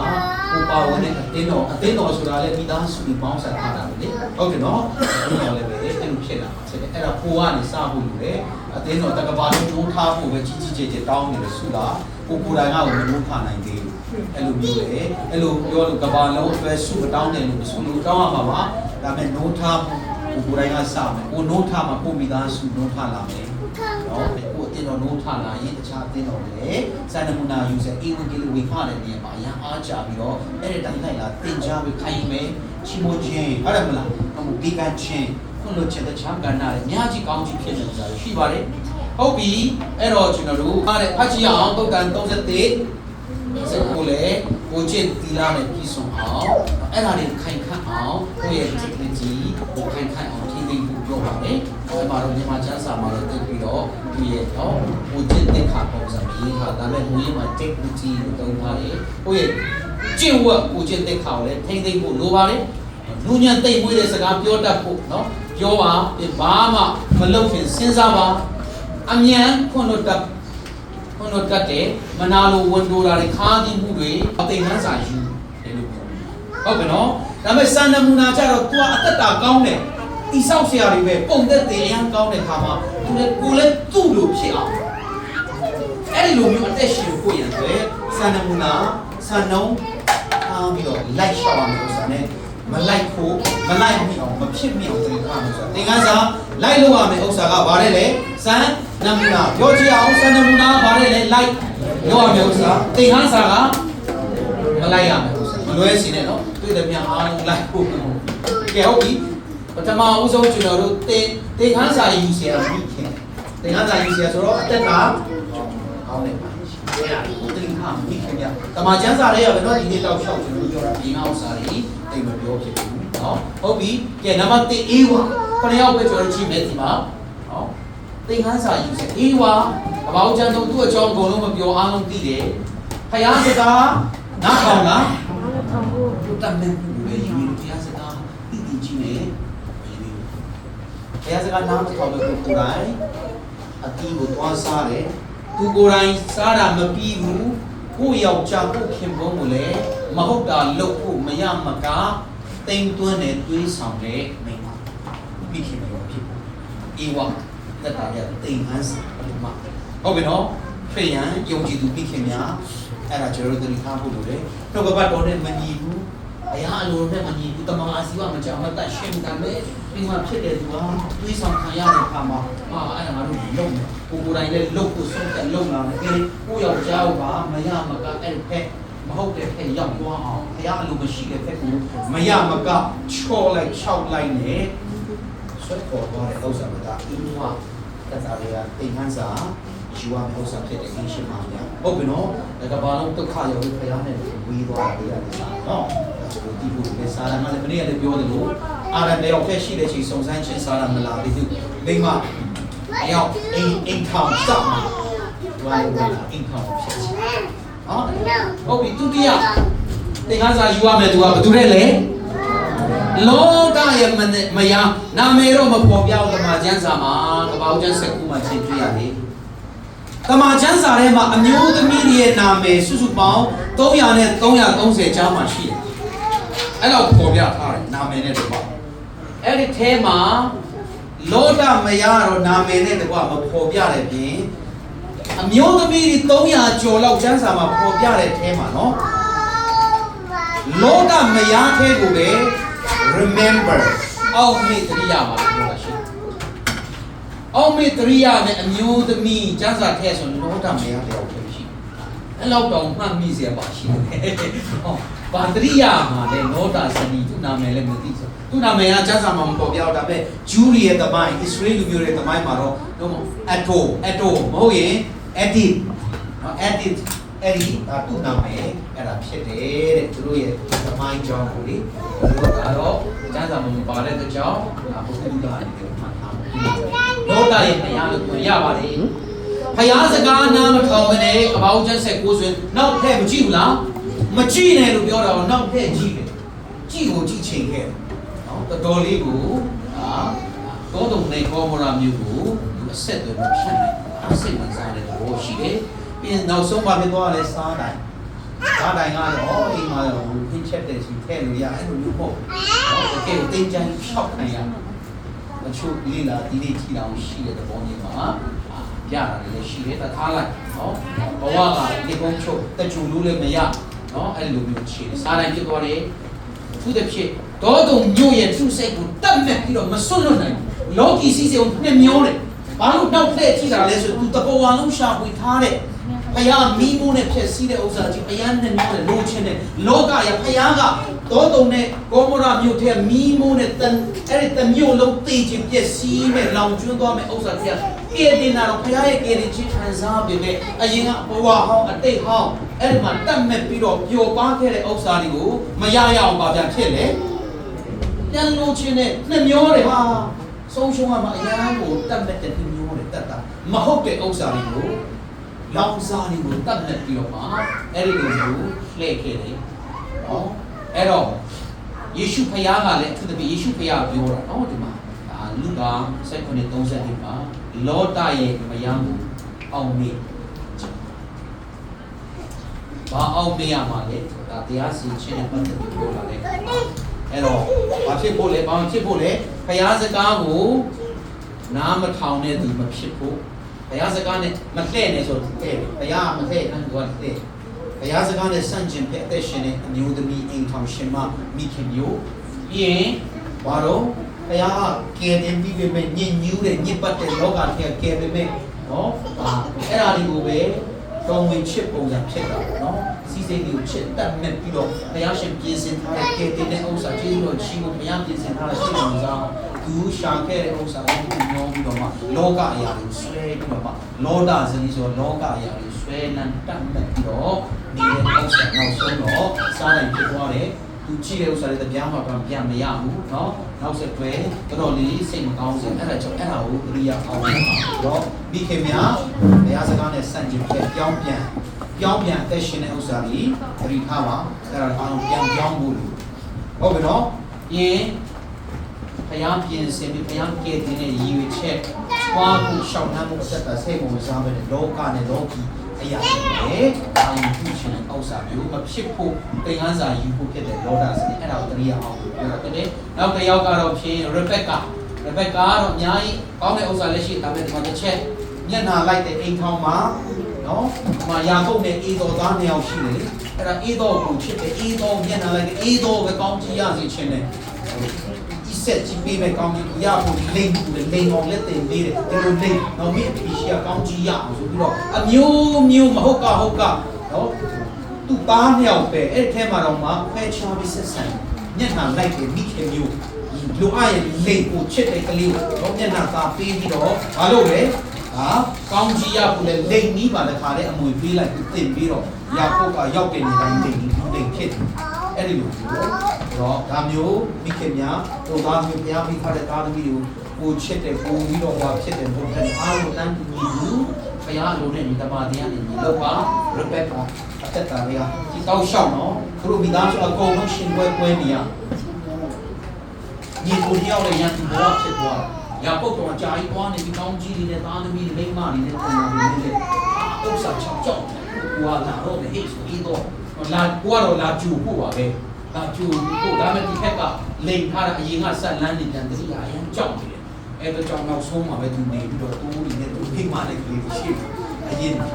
စစ်ပွဲဖြစ်သူတို့တွေပြီးတော့ကိုကဘူးလွတ်ရုံပြီးတော့မှဒီလိုမျိုးအခြေအနေရှိတယ်အဲ့ဒါ respect ကလူမျိုးမိခင်များဒီကနာမှာမဖြစ်ဘူးလို့ပဲအဲ့ချာအာရမီကိုဆက်ဆက်အဲ့ဒါတင်ဟန်ဆိုင်ဟုတ်ပြီနော်နောက်မှာအာရမီဘာမှမစစ်ဝန်းကွဲပြီးတော့နောက်မှာအောင်းကြီးမဖြစ်ဘူးအာသာရတဲ့ဆက်ပြီးတော့ရှိစပူရှိတယ်နောက်တစ်ယောက်တင်ဟန်ဆိုင်ယူစရာဒီဟာသိများတော့ဖြစ်မပြောတတ်ချင်နော်အာတလီဆိုတာအဆုံးနဲ့ဆုံးတော့မိခင်တို့တတ်မှတ်လို့ရတယ်နော်သူကအာဟတ်နဲ့ယေဇဗီလာရဲ့တမီးလည်းဖြစ်တယ်အဲ့လိုမျိုးဘုရားရဲ့လူတာဝိရဲ့မျိုးဆက်ပြီးရှင်ပြီးဖြစ်လာတဲ့တော့အကုန်တော့သူ့မြင်းတွေတော့တတ်တာအကုန်တတ်သူသားပြေသွားတဲ့ကောင်သူ့မြင်းတွေတော့ရှင်ပြီးမဖြစ်အောင်နန်းပလင်မရအောင်အကုန်လုံးလိုက်တတ်တာလိုပဲကျူစာတယောက်ကတော့ဘုရားလွတ်အောင်နောက်ဆုံးသူကိုပြန်ပြီးတော့သူ့စီစဉ်ပြက်အောင်ပြောတယ်ဆိုတော့အကုန်လိုက်တာသူ့မြင်းတွေတော့တတ်တာနော်ပလင်လိုချင်တော့လေအုတ်ချုပ်ချင်တယ်အဲ့လိုမျိုးဒေါ်လေးကိုလောဘကြီးတယ်နော်အသက်တာမျိုးရှိအဲ့လိုမျိုးမဖြစ်ဖို့လိုတယ်နော်အောက်ကြီးခံစားလဲဒီတခုနော်အခွင့်အရေးရှိလဲကိုသားသမီးတွေတော့မပေးချင်ဘူးကိုယ်တိုင်ပဲပါဖြစ်လေရမျက်ကြီးပြီးတော့မှအဲ့လိုမျိုးသုံးဖြုံးချင်အဲ့ဒီခွင့်ရအမိရယူချင်တယ်ကိုယ့်ရဲ့နော်သားသမီးတွေတော့ကိုမိသားစုတွေတော့မှအဲ့ဒီခွင့်ရပေးချင်မရဘူးဘုရားပဲရချင်ဘုရားပဲခံစားချင်အဲ့လိုမျိုးအရင်ဆိုတဲ့အတ္တလိကိုဒီခင်ဗျဟိုလေနောက်တစ်ခုကတော့ဖြင့်ယောဂမရအစဉ်ပြေတဲ့အချိန်တစ်ခေတ်ကတော့ဖြစ်တော့ဘာမှအတန်မကြောက်ရဘူးစုံစမ်းခြင်းခံရပြီးတော့ကိုယ်ကိုတုံညပေါ်ဝရောက်တော့တဲ့ကျမ်းမာရေးနဲ့ထိသားလို့ပြီးလဲဆုံးရှုံးတဲ့အခါမှာခင်ဝတ်တယ်အားပေးတဲ့သူမဟုတ်တောင်းအောင်စာတွေနဲ့ဆန့်ကျင်ဖြစ်နော်ခင်ဝတ်တယ်ဘာဖြစ်တယ်သူလဲခင်ဝတ်တယ်ရိုးသားမှုခင်ဝတ်တယ်ဘုရားပေးတယ်ဘုရားပြန်ယူတော့ဘာဖြစ်လဲဘုရားမင်္ဂလာရှိပါစေလို့ကျေးဇူးတော်ချီးမွမ်းနေတဲ့အခါမှာအရာရာမှာချီးမွမ်းနေတဲ့အခါမှာသူစနီးကဘာပြောလဲမိဖုရားကိုလည်းကြိမ်ပါတဲ့ ချိန်မင်းနဲ့တေတော့အားပေးစကားမို့အဲ့ဒီလိုဒုက္ခရောက်တဲ့အခါမှာနော်အဲ့ဒီလိုမျိုးလေတံထွက်တတ်တယ်ဒါပေမဲ့ထူးဆန်းတာကနော်ယောဘစနီးကိုဘုရားကဆုံးမတယ်မတွေ့ရဘူးမတွေ့ရဒီနေ့ပတ်သက်နော်ဆိုတော့အဲ့ဒီလိုမျိုးဒုက္ခရောက်တဲ့အခါမှာအားပေးရမယ်အစမ်းဆုတောင်းရအောင်ဘုရားပြန်ပေးအဲ့ဒီလိုယောဘအမဂျာမာကြီးကချီကိုချမ်းပေးမှာဟုတ်ယောဘအချင်းမင်းမပြောပြီးပြောနော်ရောက်တောင်ကြပြားကြဘုရားရှင်ဆင်းရဲတဲ့အစင်ကြီးတဲ့တဲ့အနေနဲ့တက်ကြအားလုံးမှာနော်ဘုရားဘုရားတဲ့ဒီလားဆိုရင်နှလုံးသွင်းတဲ့အကောင်းဆုံးကြော်ဖြတ်နိုင်ဖို့ဆုတောင်းပြီးတော့ကျေးဇူးတော်ရှင်ရှင်နဲ့တန်းနေဖြစ်ဖို့လိုတာသင်ခန်းစာပေါ့နော်ပြီးရင်ရှမာရိအမျိုးကမိခင်တူ468က29ချင်းလေအစာခေါင်းကားပြီးတော့ငတ်ပြတ်တဲ့အခါမှာတော်တော်ကိုချက်တည်တုံးတယ်အစီစင်လာလို့ကိုယ်ကလေးကိုပြုတ်စားဖို့ကစုံဦးလည်းမဟုတ်ဘူးနော်ကိုယ်ကလေးချွေပြုံဒီလည်းမဟုတ်ကိုယ်ကလေးကိုပြုတ်စားဖို့လားဒီကလေးအရင်ပြုတ်မယ်စားပြီးနောက်နေ့မှာအားကလေးဒီလိုမျိုးပေါ့အဲ့ဒီလိုမျိုးလူတော်တော့ကိုအာသာပြေကိုပိုက်လေးကြည့်သွားဖို့အစာခေါင်းပါနေတယ်ကိုကဘာကြီးမိတော်ကားကောင်ချနေဆိုကိုကလေးတော်တည်သွားတာကိစ္စမရှိဘူးကိုပိုက်ကိုကိုကောင်းတိတ်ဆန်တယ်မိခင်ကတင်ခန်းစာယူရမှာနော်မိခင်များအဲ့ဒါသိရေးကြည့်ငါဝါပို့လို့လေကလေးလေးဒါတော့မှမဟုတ်ဘူးတို့ကိုကကိုအားရဖားရဒီမျိုးလုပ်ပြီးတော့ကိုအတွက်ပဲကြည့်ရကိုချိုးနော်ကြည့်ရဒီဘာလဲနောက်တစ်ယောက်ကဟီရိုတီကြည့်တဲ့အတိုင်းပဲနော်အညိုးကြီးသောမိခင်ဟေရုရဲ့ဇနီးဖြစ်တယ်အမှန်ကတော့နော်ဟေရုရဲ့ညီဖိလိပ္ပုရဲ့ဇနီးပါတို့ပဲဟေရုကသူ့ကိုတိမ့်လိုက်တဲ့အခါမှာသူ့ညီရဲ့မယားယူတယ်ဆိုပြီးပဋိဆန်ဆရာရောဟာအပြစ်ထောက်ပြတာလုံးဝအဲ့ဒါ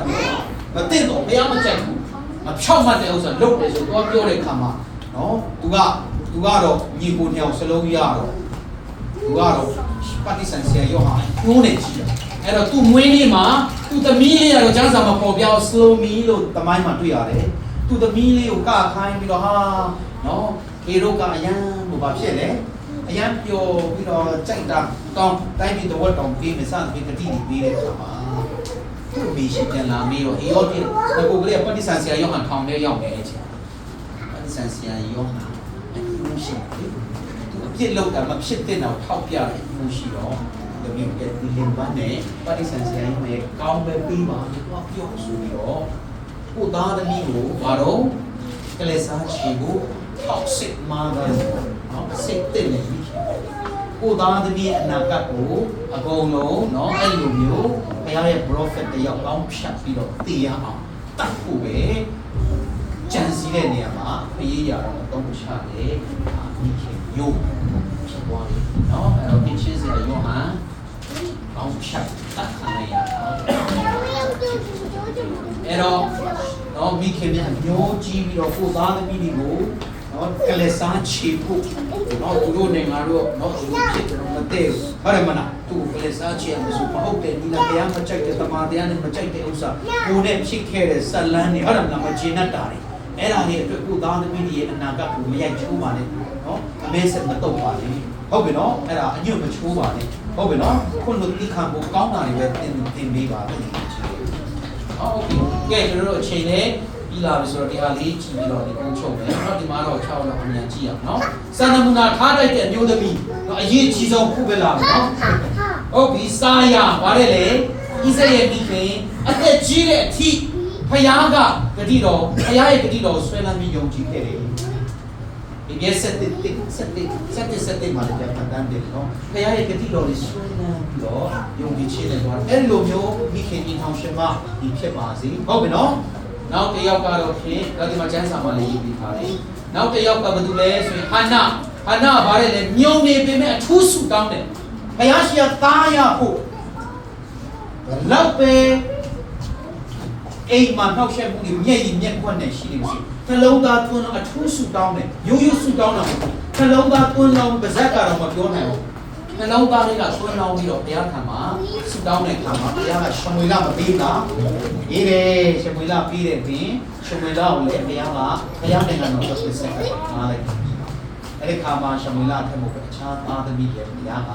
သူ့ကိုပြန်ပေးတယ်ဆိုတော့အိမ်မှာကြုံရတဲ့ပြဿနာအခက်အခဲအားလုံးကိုတရားရှိမှပဲပုံအပ်ပြီးအခုခေတ်ဝန်တဲ့နှစ်တိတ်ကာလနဲ့ချင်းနဲ့ပြီးတော့မပြီးသွားဘူးခန္ဓာတရားရှိမှဒီဥစ္စာမရမချင်းဆွဲလုံးတာဝေးရရှော့တယ်အထူးဆူတောင်းလို့ဆိုဒီဟာပဲထူးဆူတောင်းလို့ဆိုရိုးဆူတောင်းတာမရက်ကြီးတာပါစက်တော့ဘုရားကသူ့နာဘုရားကနော်သူ့ရဲ့ဆူတောင်းချက်ကိုရှင်းပြီးတယ်ညုံနေတဲ့ဝန်းကိုပြီးပြီးတော့ရှင်းတန်းစီအဲ့ဒါကျွန်တော်တို့ဒီသားစုမှာကြုံလာတဲ့ပြဿနာဖြစ်တဲ့အားလုံးကိုမိခဲ့ပြီးဒီလိုဆူတောင်းခြင်းနဲ့ဟုတ်ပြီနော်ဒီရှင်းတတ်တဲ့ဆန္ဒနာဆံပြဖြစ်လို့ပါတယ်နောက်တစ်ရက်ကဂျော့ဖြစ်ဘက်မောရှိရဲ့ဘာလို့မောရှိရဲ့မိခင်ဖြစ်တယ်ဖာရောဘုရင်အမိကိုမကြောက်ပဲနဲ့ကိုရင်တွေကိုသားသမီးကိုအသက်နဲ့ရေးပြီးတော့ကိုသားသမီးတွေဆိုရဲဘာလို့လဲဖာရောဘုရင်ကတော့ဒီရဲကလေးကြီးယောက်ျားလေးဆိုတော့ဘုံလုံးကမယ်ရှိပရာနဲ့ဖူအားတာပွားဆီယမနှစ်ယောက်ကိုခန့်ပြီးတော့လုပ်တာဒါပါဆီယမနှစ်ယောက်ကလည်းဘုရားကိုကြောက်နေတဲ့ကြောင့်မလုပ်ဘူးတဲ့ဒီမှာလည်းအဲ့ဒီအမိထုတ်ချင်းခံရတဲ့အခါမှာအေဂုတ်တုကြီးမှာသူများတိုင်းကြီးမှာဘုရားအလိုနဲ့မညီဘူးဒီငါကလေးကငါလုံးဝဆောက်ရှောက်မယ်ဘာပဲတွေ့ပြီးအသက်ပါလှဲပလိုက်မယ်ဘုရားပေးတဲ့ရင်သွေးဆိုပြီးတော့သားသမီးတွေသားတွေဘာလို့ရဲရဲကြီးကိုရင်ဆိုင်ပြီးတော့ဘုရားအမိတ်မှာနာမခံပြီးလူနေခဲ့တဲ့အတွက်ကြောင့်မောရှိဆိုတာဖတ်လာတယ်အဲ့ဒီမောရှိကတမျိုးလုံးတစ်ဆွေလုံးကိုကယ်ပြီးတော့မှဘုရားရှိခိုးနူးညံ့အသိမွေးဆုံးတော်သူမိတ်လက္ခဏာမျိုးများစွာပြအောင်တဲ့ကဲ့ကိုအကြီးမားဆုံးသောကောင်းဆောင်တို့ဦးဖြစ်လာတယ်ဆိုတော့ကျွန်တော်ပြရတယ်နော်နောက်တစ်ယောက်ကတော့ဘာသာရှိပါလေသူ့ဘဝကတော့မလှပါဘူးကျမ်းတမ်းတယ်အဲ့ဒါတွေအကုန်လုံးမပြောတော့ဒါပေမဲ့နော်ဘယ်လိုပဲကျမ်းတမ်းခက်ခဲတောင်းလေးလေတရားဆုံးမလို့ဆုံးသွားတယ်လို့တော့ရှောလမုန်ယေတိတိလို့ပြောတာပေါ့နော်ရှောလမုန်ဝေးလာတဲ့ခါမှာတော့သူသားနော်သူသားရှင်ဘုရင်ဒါဝိဒ်နေရာမှာရောက်ဖို့ရအတွက်မတမားတဲ့ဒီလမ်းတော့မသုံးဘူးနော်သူအကောင်းဆုံးကြိုးစားတဲ့ဒါဝိဒ်ရှိမှလည်းနားချတယ်သူသားကိုလည်းတိချပြင်ဆင်ပြီးတော့တိချကိုသူသားအကောင်းဆုံးသူ့ဘဝမှာသူ့ရဲ့အနာဂတ်ဟုတ်တယ်နော်ဘုရားကောင်းကြီးခံစားပြီးတော့ဘုရင်နေရာရောက်ဖို့ရအတွက်သူဘုံလုံးပြင်ဆင်ပြီးတော့သူသားရဲ့ shape ဖြောင်းဖြစ်ဖို့ပြင်ဆင်လောက်ဆောင်ဆက်ကတဲ့မျိုးတွေဖြစ်တယ်။အဲဒါခြားအကြောင်းအရာတွေရှိလို့လည်းလောက်ပဲရောချင်တယ်။ပြီးလို့ရှိရင်အေလိဇဘက်လူကတိတ်မှာဖခင်ရဲ့အချိန်ကိုစောင့်တယ်သင်ချင်းဆရာရဲ့မိခင်ဖြစ်ပါလေ။သူလည်းတော်တော်လေးအသက်ကြီးမှရတာနော်။ဖခင်ဖက်မှာတော့သူ့အည်သွေးတွေကြည့်တယ်။ဖခင်ပြည့်ရတော့အကုန်လုံးဖြစ်တယ်။အပြစ်တင်ခြင်းနဲ့ကျင်းတယ်။ဖခင်ရှေ့မှာရှောက်မှတ်တဲ့သူမိမတကာဖက်မြတ်တဲ့သူအဲ့ဒါလေးနဲ့ပြည်နေတယ်။ဒါပေမဲ့ဖခင်ကကလေးမွေးဖို့မပေးဘူး။အဲ့တော့ဘုရားတရားမှာလုံနေပြီစိတ်တမကြဘူးဘုရားအချင်းကိုနော်။ဒီလောက်ဘုရားအတွက်လုံနေတာဘုရားကလူအချင်းမပြီးဘူးလားစောရကမတက်ဘူး။ဘုရားရှိတာတောင်းပြီးတော့လူလုံနေကြဒီလိုဆက်ပြီးတော့သွားတယ်။အော်ဒီအသက်50နဲ့60ဝန်းကျင်လောက်ပါနော်။ကောင်းကင်တမန်ကောင်းကင်တမန်တော်မှကြော်ညာလာဝင်ရတယ်။ဒါဖြစ်တယ်နော်။သူစံတယူကလေး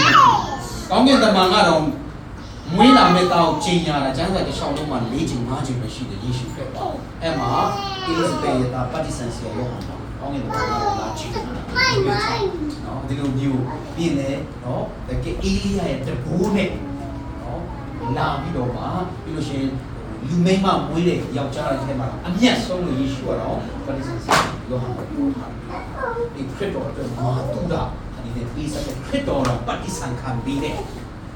နော်ခရစ်တော်ထက်တော်မှာခရစ်တော်ဘုရားထက်မြင့်တယ်လို့ဆိုခရစ်တော်ထက်တော်မှာသူ့ပရိသတ်တွေကနော်အဆုံးပဲနော်ဝန်ထမ်းတွေရောအကုန်လုံးအောက်ခြေလူတန်းစားအလဲဝန်ထမ်းအကုန်လုံးကသူစကားနားထောင်ဘာသာရေးကောင်းဆောင်တွေကစားသိချင်းခံကြယေရှုတော်ရန်ဆန့်ကျင်ကြတယ်နော်အဲ့လိုမျိုးလေအဲ့တော့ဒီဘုရားသုံးတဲ့လူအေလိဇဘက်လူကိုဘုရားအတွက်ကြီးကျယ်ပြီးစားပြင်မယ်လောလောဆယ်ဘုရားသူ့ကိုအချင်းပေးပြီးစိတ်တမကြဘုရားနဲ့ဆိုင်တဲ့ဥစ္စာမလျော့သွားဘူးစိတ်တမကြအားမလျော့ဘဲနဲ့အဆုံးထိသွားတယ်အဲ့တော့ဘုရားကသူအသက်ကြီးသွားတော့အကောင်းဆုံးသောထူးခြားတဲ့သားပရိသတ်ဆယ်ရောဟောပြီးဖြစ်တယ် နော်အဲ့တော့ကြာနေတာကညင်းတာမဟုတ်ဘူးအကောင်းဆုံးတော့ရဘုရားပြင်ဆင်ပြီးဖြစ်တဲ့ Elizabeth ဆိုတာဖြစ်မိခင်များစင်ချင်မှာဆိုဆန္ဒနာယူပါမာရိကိုရောရဲ့စိတ်ကဖြစ်ပါစေအလိုတော်ပြည့်စုံပါစေအသက်73နှစ်14နှစ်အရွယ်လေးနဲ့ကိုဝင်ရှိလာမယ်ဆိုတာဟာသူ့ယောက်ျားတော်အိမ်မက်တူပြုတ်မဲ့ပြီးတော့ကြောက်ရတယ်နော်နှွေလေခေါင်မှာမိုးချိုးပြစ်လိုက်တယ်လို့ရောတတ်တာဟာတော်လေးခံစားလက်ခတ်တော့မဲ့သူကပုံမှန်ရှိပြီးဆိုတော့လေးကြောက်ခဲနဲ့ပေါက်တတ်ဖို့ဒီမျိုးမျိုးသူ့မှာပေးရှိတယ်အမာရီအတွက်လည်းသူကအမျိုးတစ်ခုလုံးမှာသူ့ယောက်ျားရှိအမျိုးအားလုံးမှာရှက်စရာရှိတယ်ဒါပေမဲ့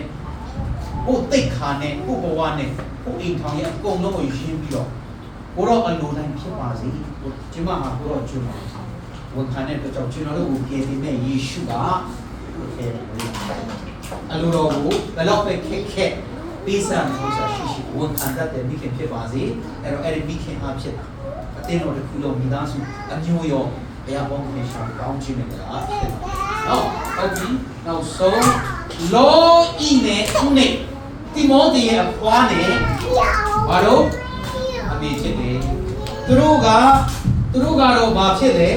သူတို့ရဲ့ယုံကြည်ခြင်းစစ်မှန်တဲ့ဩဝါဒစစ်မှန်တဲ့ယုံကြည်ခြင်းကယ်တင်ခြင်းနဲ့ဆိုင်တဲ့ဆိုတမန်တရားနဲ့ညီတဲ့ယုံကြည်ခြင်းစောင်းတောက် train သူတို့သိခဲ့တယ်သူတို့ပဲစိတ်အားကြီးတာနှုတ်ကပတ်တော်သိတာတမန်တရားမှာကျင်လေတာ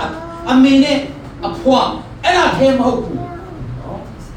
အဲ့ဒီယုံကြည်ခြင်းကိုကိုယ့်ရဲ့သားလေးကိုယ့်ရဲ့သူလေးဖြစ်တဲ့တိမောသေကိုတော့လက်ဆင့်ကမ်းတယ်အဲ့ဒီလိုမျိုးတွေ့အမေထဲဆူတောင်းအားကြီးတာမျိုးမဟုတ်ဘူးအဖွားပဲယုံကြည်ခြင်းအားကြီးတာမဟုတ်ဖက်နဲ့အဲ့ဒီယုံကြည်ခြင်းအားကြီးမှုအဲ့ဒီဆူတောင်းခြင်းအဲ့ဒီအဝင်ကြီးအဲ့ဒီအထူးပဏ္ဏပါမှုတတ်တဲ့ဥစ္စာဖျားဝတ်နဲ့ဆိုင်တဲ့ဥစ္စာကိုယ်ပဲအားကြီးတာမဟုတ်ဖက်နဲ့အဲ့ဒီအားကြီးတဲ့ဥစ္စာကိုသားစင်မြင့်ဆက်အဖြစ်ပါတော့အောင်လက်ဆင့်ကမ်းတဲ့ယုံကြည်ခြင်းအမွေကိုပေးတတ်တဲ့မိခင်နဲ့အဖွားဖြစ်တဲ့ညောင်ဆောင်မိခင်နော်အဲ့လိုမျိုးလောနေနဲ့ဥရိမှာရှိအဲ့တဲ့ကြောင့်ရှင်ဘောလူတော်အရန်အားဟောပြီးတော့ချီးမွမ်းထားတဲ့စကားဖြစ်တယ်ဒီမှာသူတို့ညောင်ပြန်မကွသူ့ရဲ့နော်တားလေးဒီမောဒီနော်ဒီမှာဒီမောဒီအစင်တဲ့ရစ်ချက်လေးရှင်ဘောလူခါရဲတွဲပြီးတော့တာမနာဒီဖက်မျိုးမတင်အောင်ဆရာခတ်မှာပိတ်နေနေလေးအဲ့လိုအနေထားကအဖွားနဲ့အမေကယုံကြည်ခြင်းနဲ့ဆိုင်တဲ့ဥစ္စာသူတို့ရှိမှလည်းပဲဒီပို့ပြီးတော့နေအောင်ဟုတ်ခဲ့တယ်သူဟာဒီယုံကြည်ခြင်းမှာစစ်ချရအောင်စစ်မှန်တဲ့ယုံကြည်ခြင်းဒီဆောက်ပြီးတော့ကိုယ့်အကိုတရားနဲ့တိုက်ရိုက်ချိတ်ဆက်ပြီးတော့မိဘရဲ့နော်မိဘပေါ်မှာမိဘရဲ့လောင်းချိတ်မိပြီးတော့ပူစီးတာမျိုးမဟုတ်ဘူးမိဘပဲအမြဲတမ်းဘုရားတရားနဲ့ပတ်သက်ပြန်အားကိုးပြီးတော့ပြောနေတာကိုယ်တိုင်ဘုရားနဲ့ချိတ်ဆက်ရတယ်ပြောတဲ့အခါမှာဒီမောတိနော်တကယ်ကိုပုံသက်တည်ကောင်းတယ်ဒီမောတိပတ်လာတယ်ဆိုတော့ဒါစံနမနာတာတဲ့ဒီညတော့ကျွန်တော်တို့အော်ဒီလောက်နဲ့ပဲချိန်ယူရအောင်လို့မိခင်ကောင်းများစံနမနာယူထိုက်တဲ့မိခင်ကောင်းများကိုယောက်ျားပေါ်မှာကိုကလေးပေါ်မှာကိုအိမ်ပေါ်မှာအသင်းတော်နဲ့သာသနာပေါ်မှာပြီးလို့ရှင်ကိုလည်းဂရုစိုက်တတ်ပြီးတော့အကောင်းဆုံးတမန်တရားနဲ့သီလနဲ့ပြည့်စုံတဲ့အမျိုးသမီးမိခင်များဖြစ်ဖို့ဘုရားရှင်ကောင်းချီးပေးပါစေ။ဟုတ်ပြီ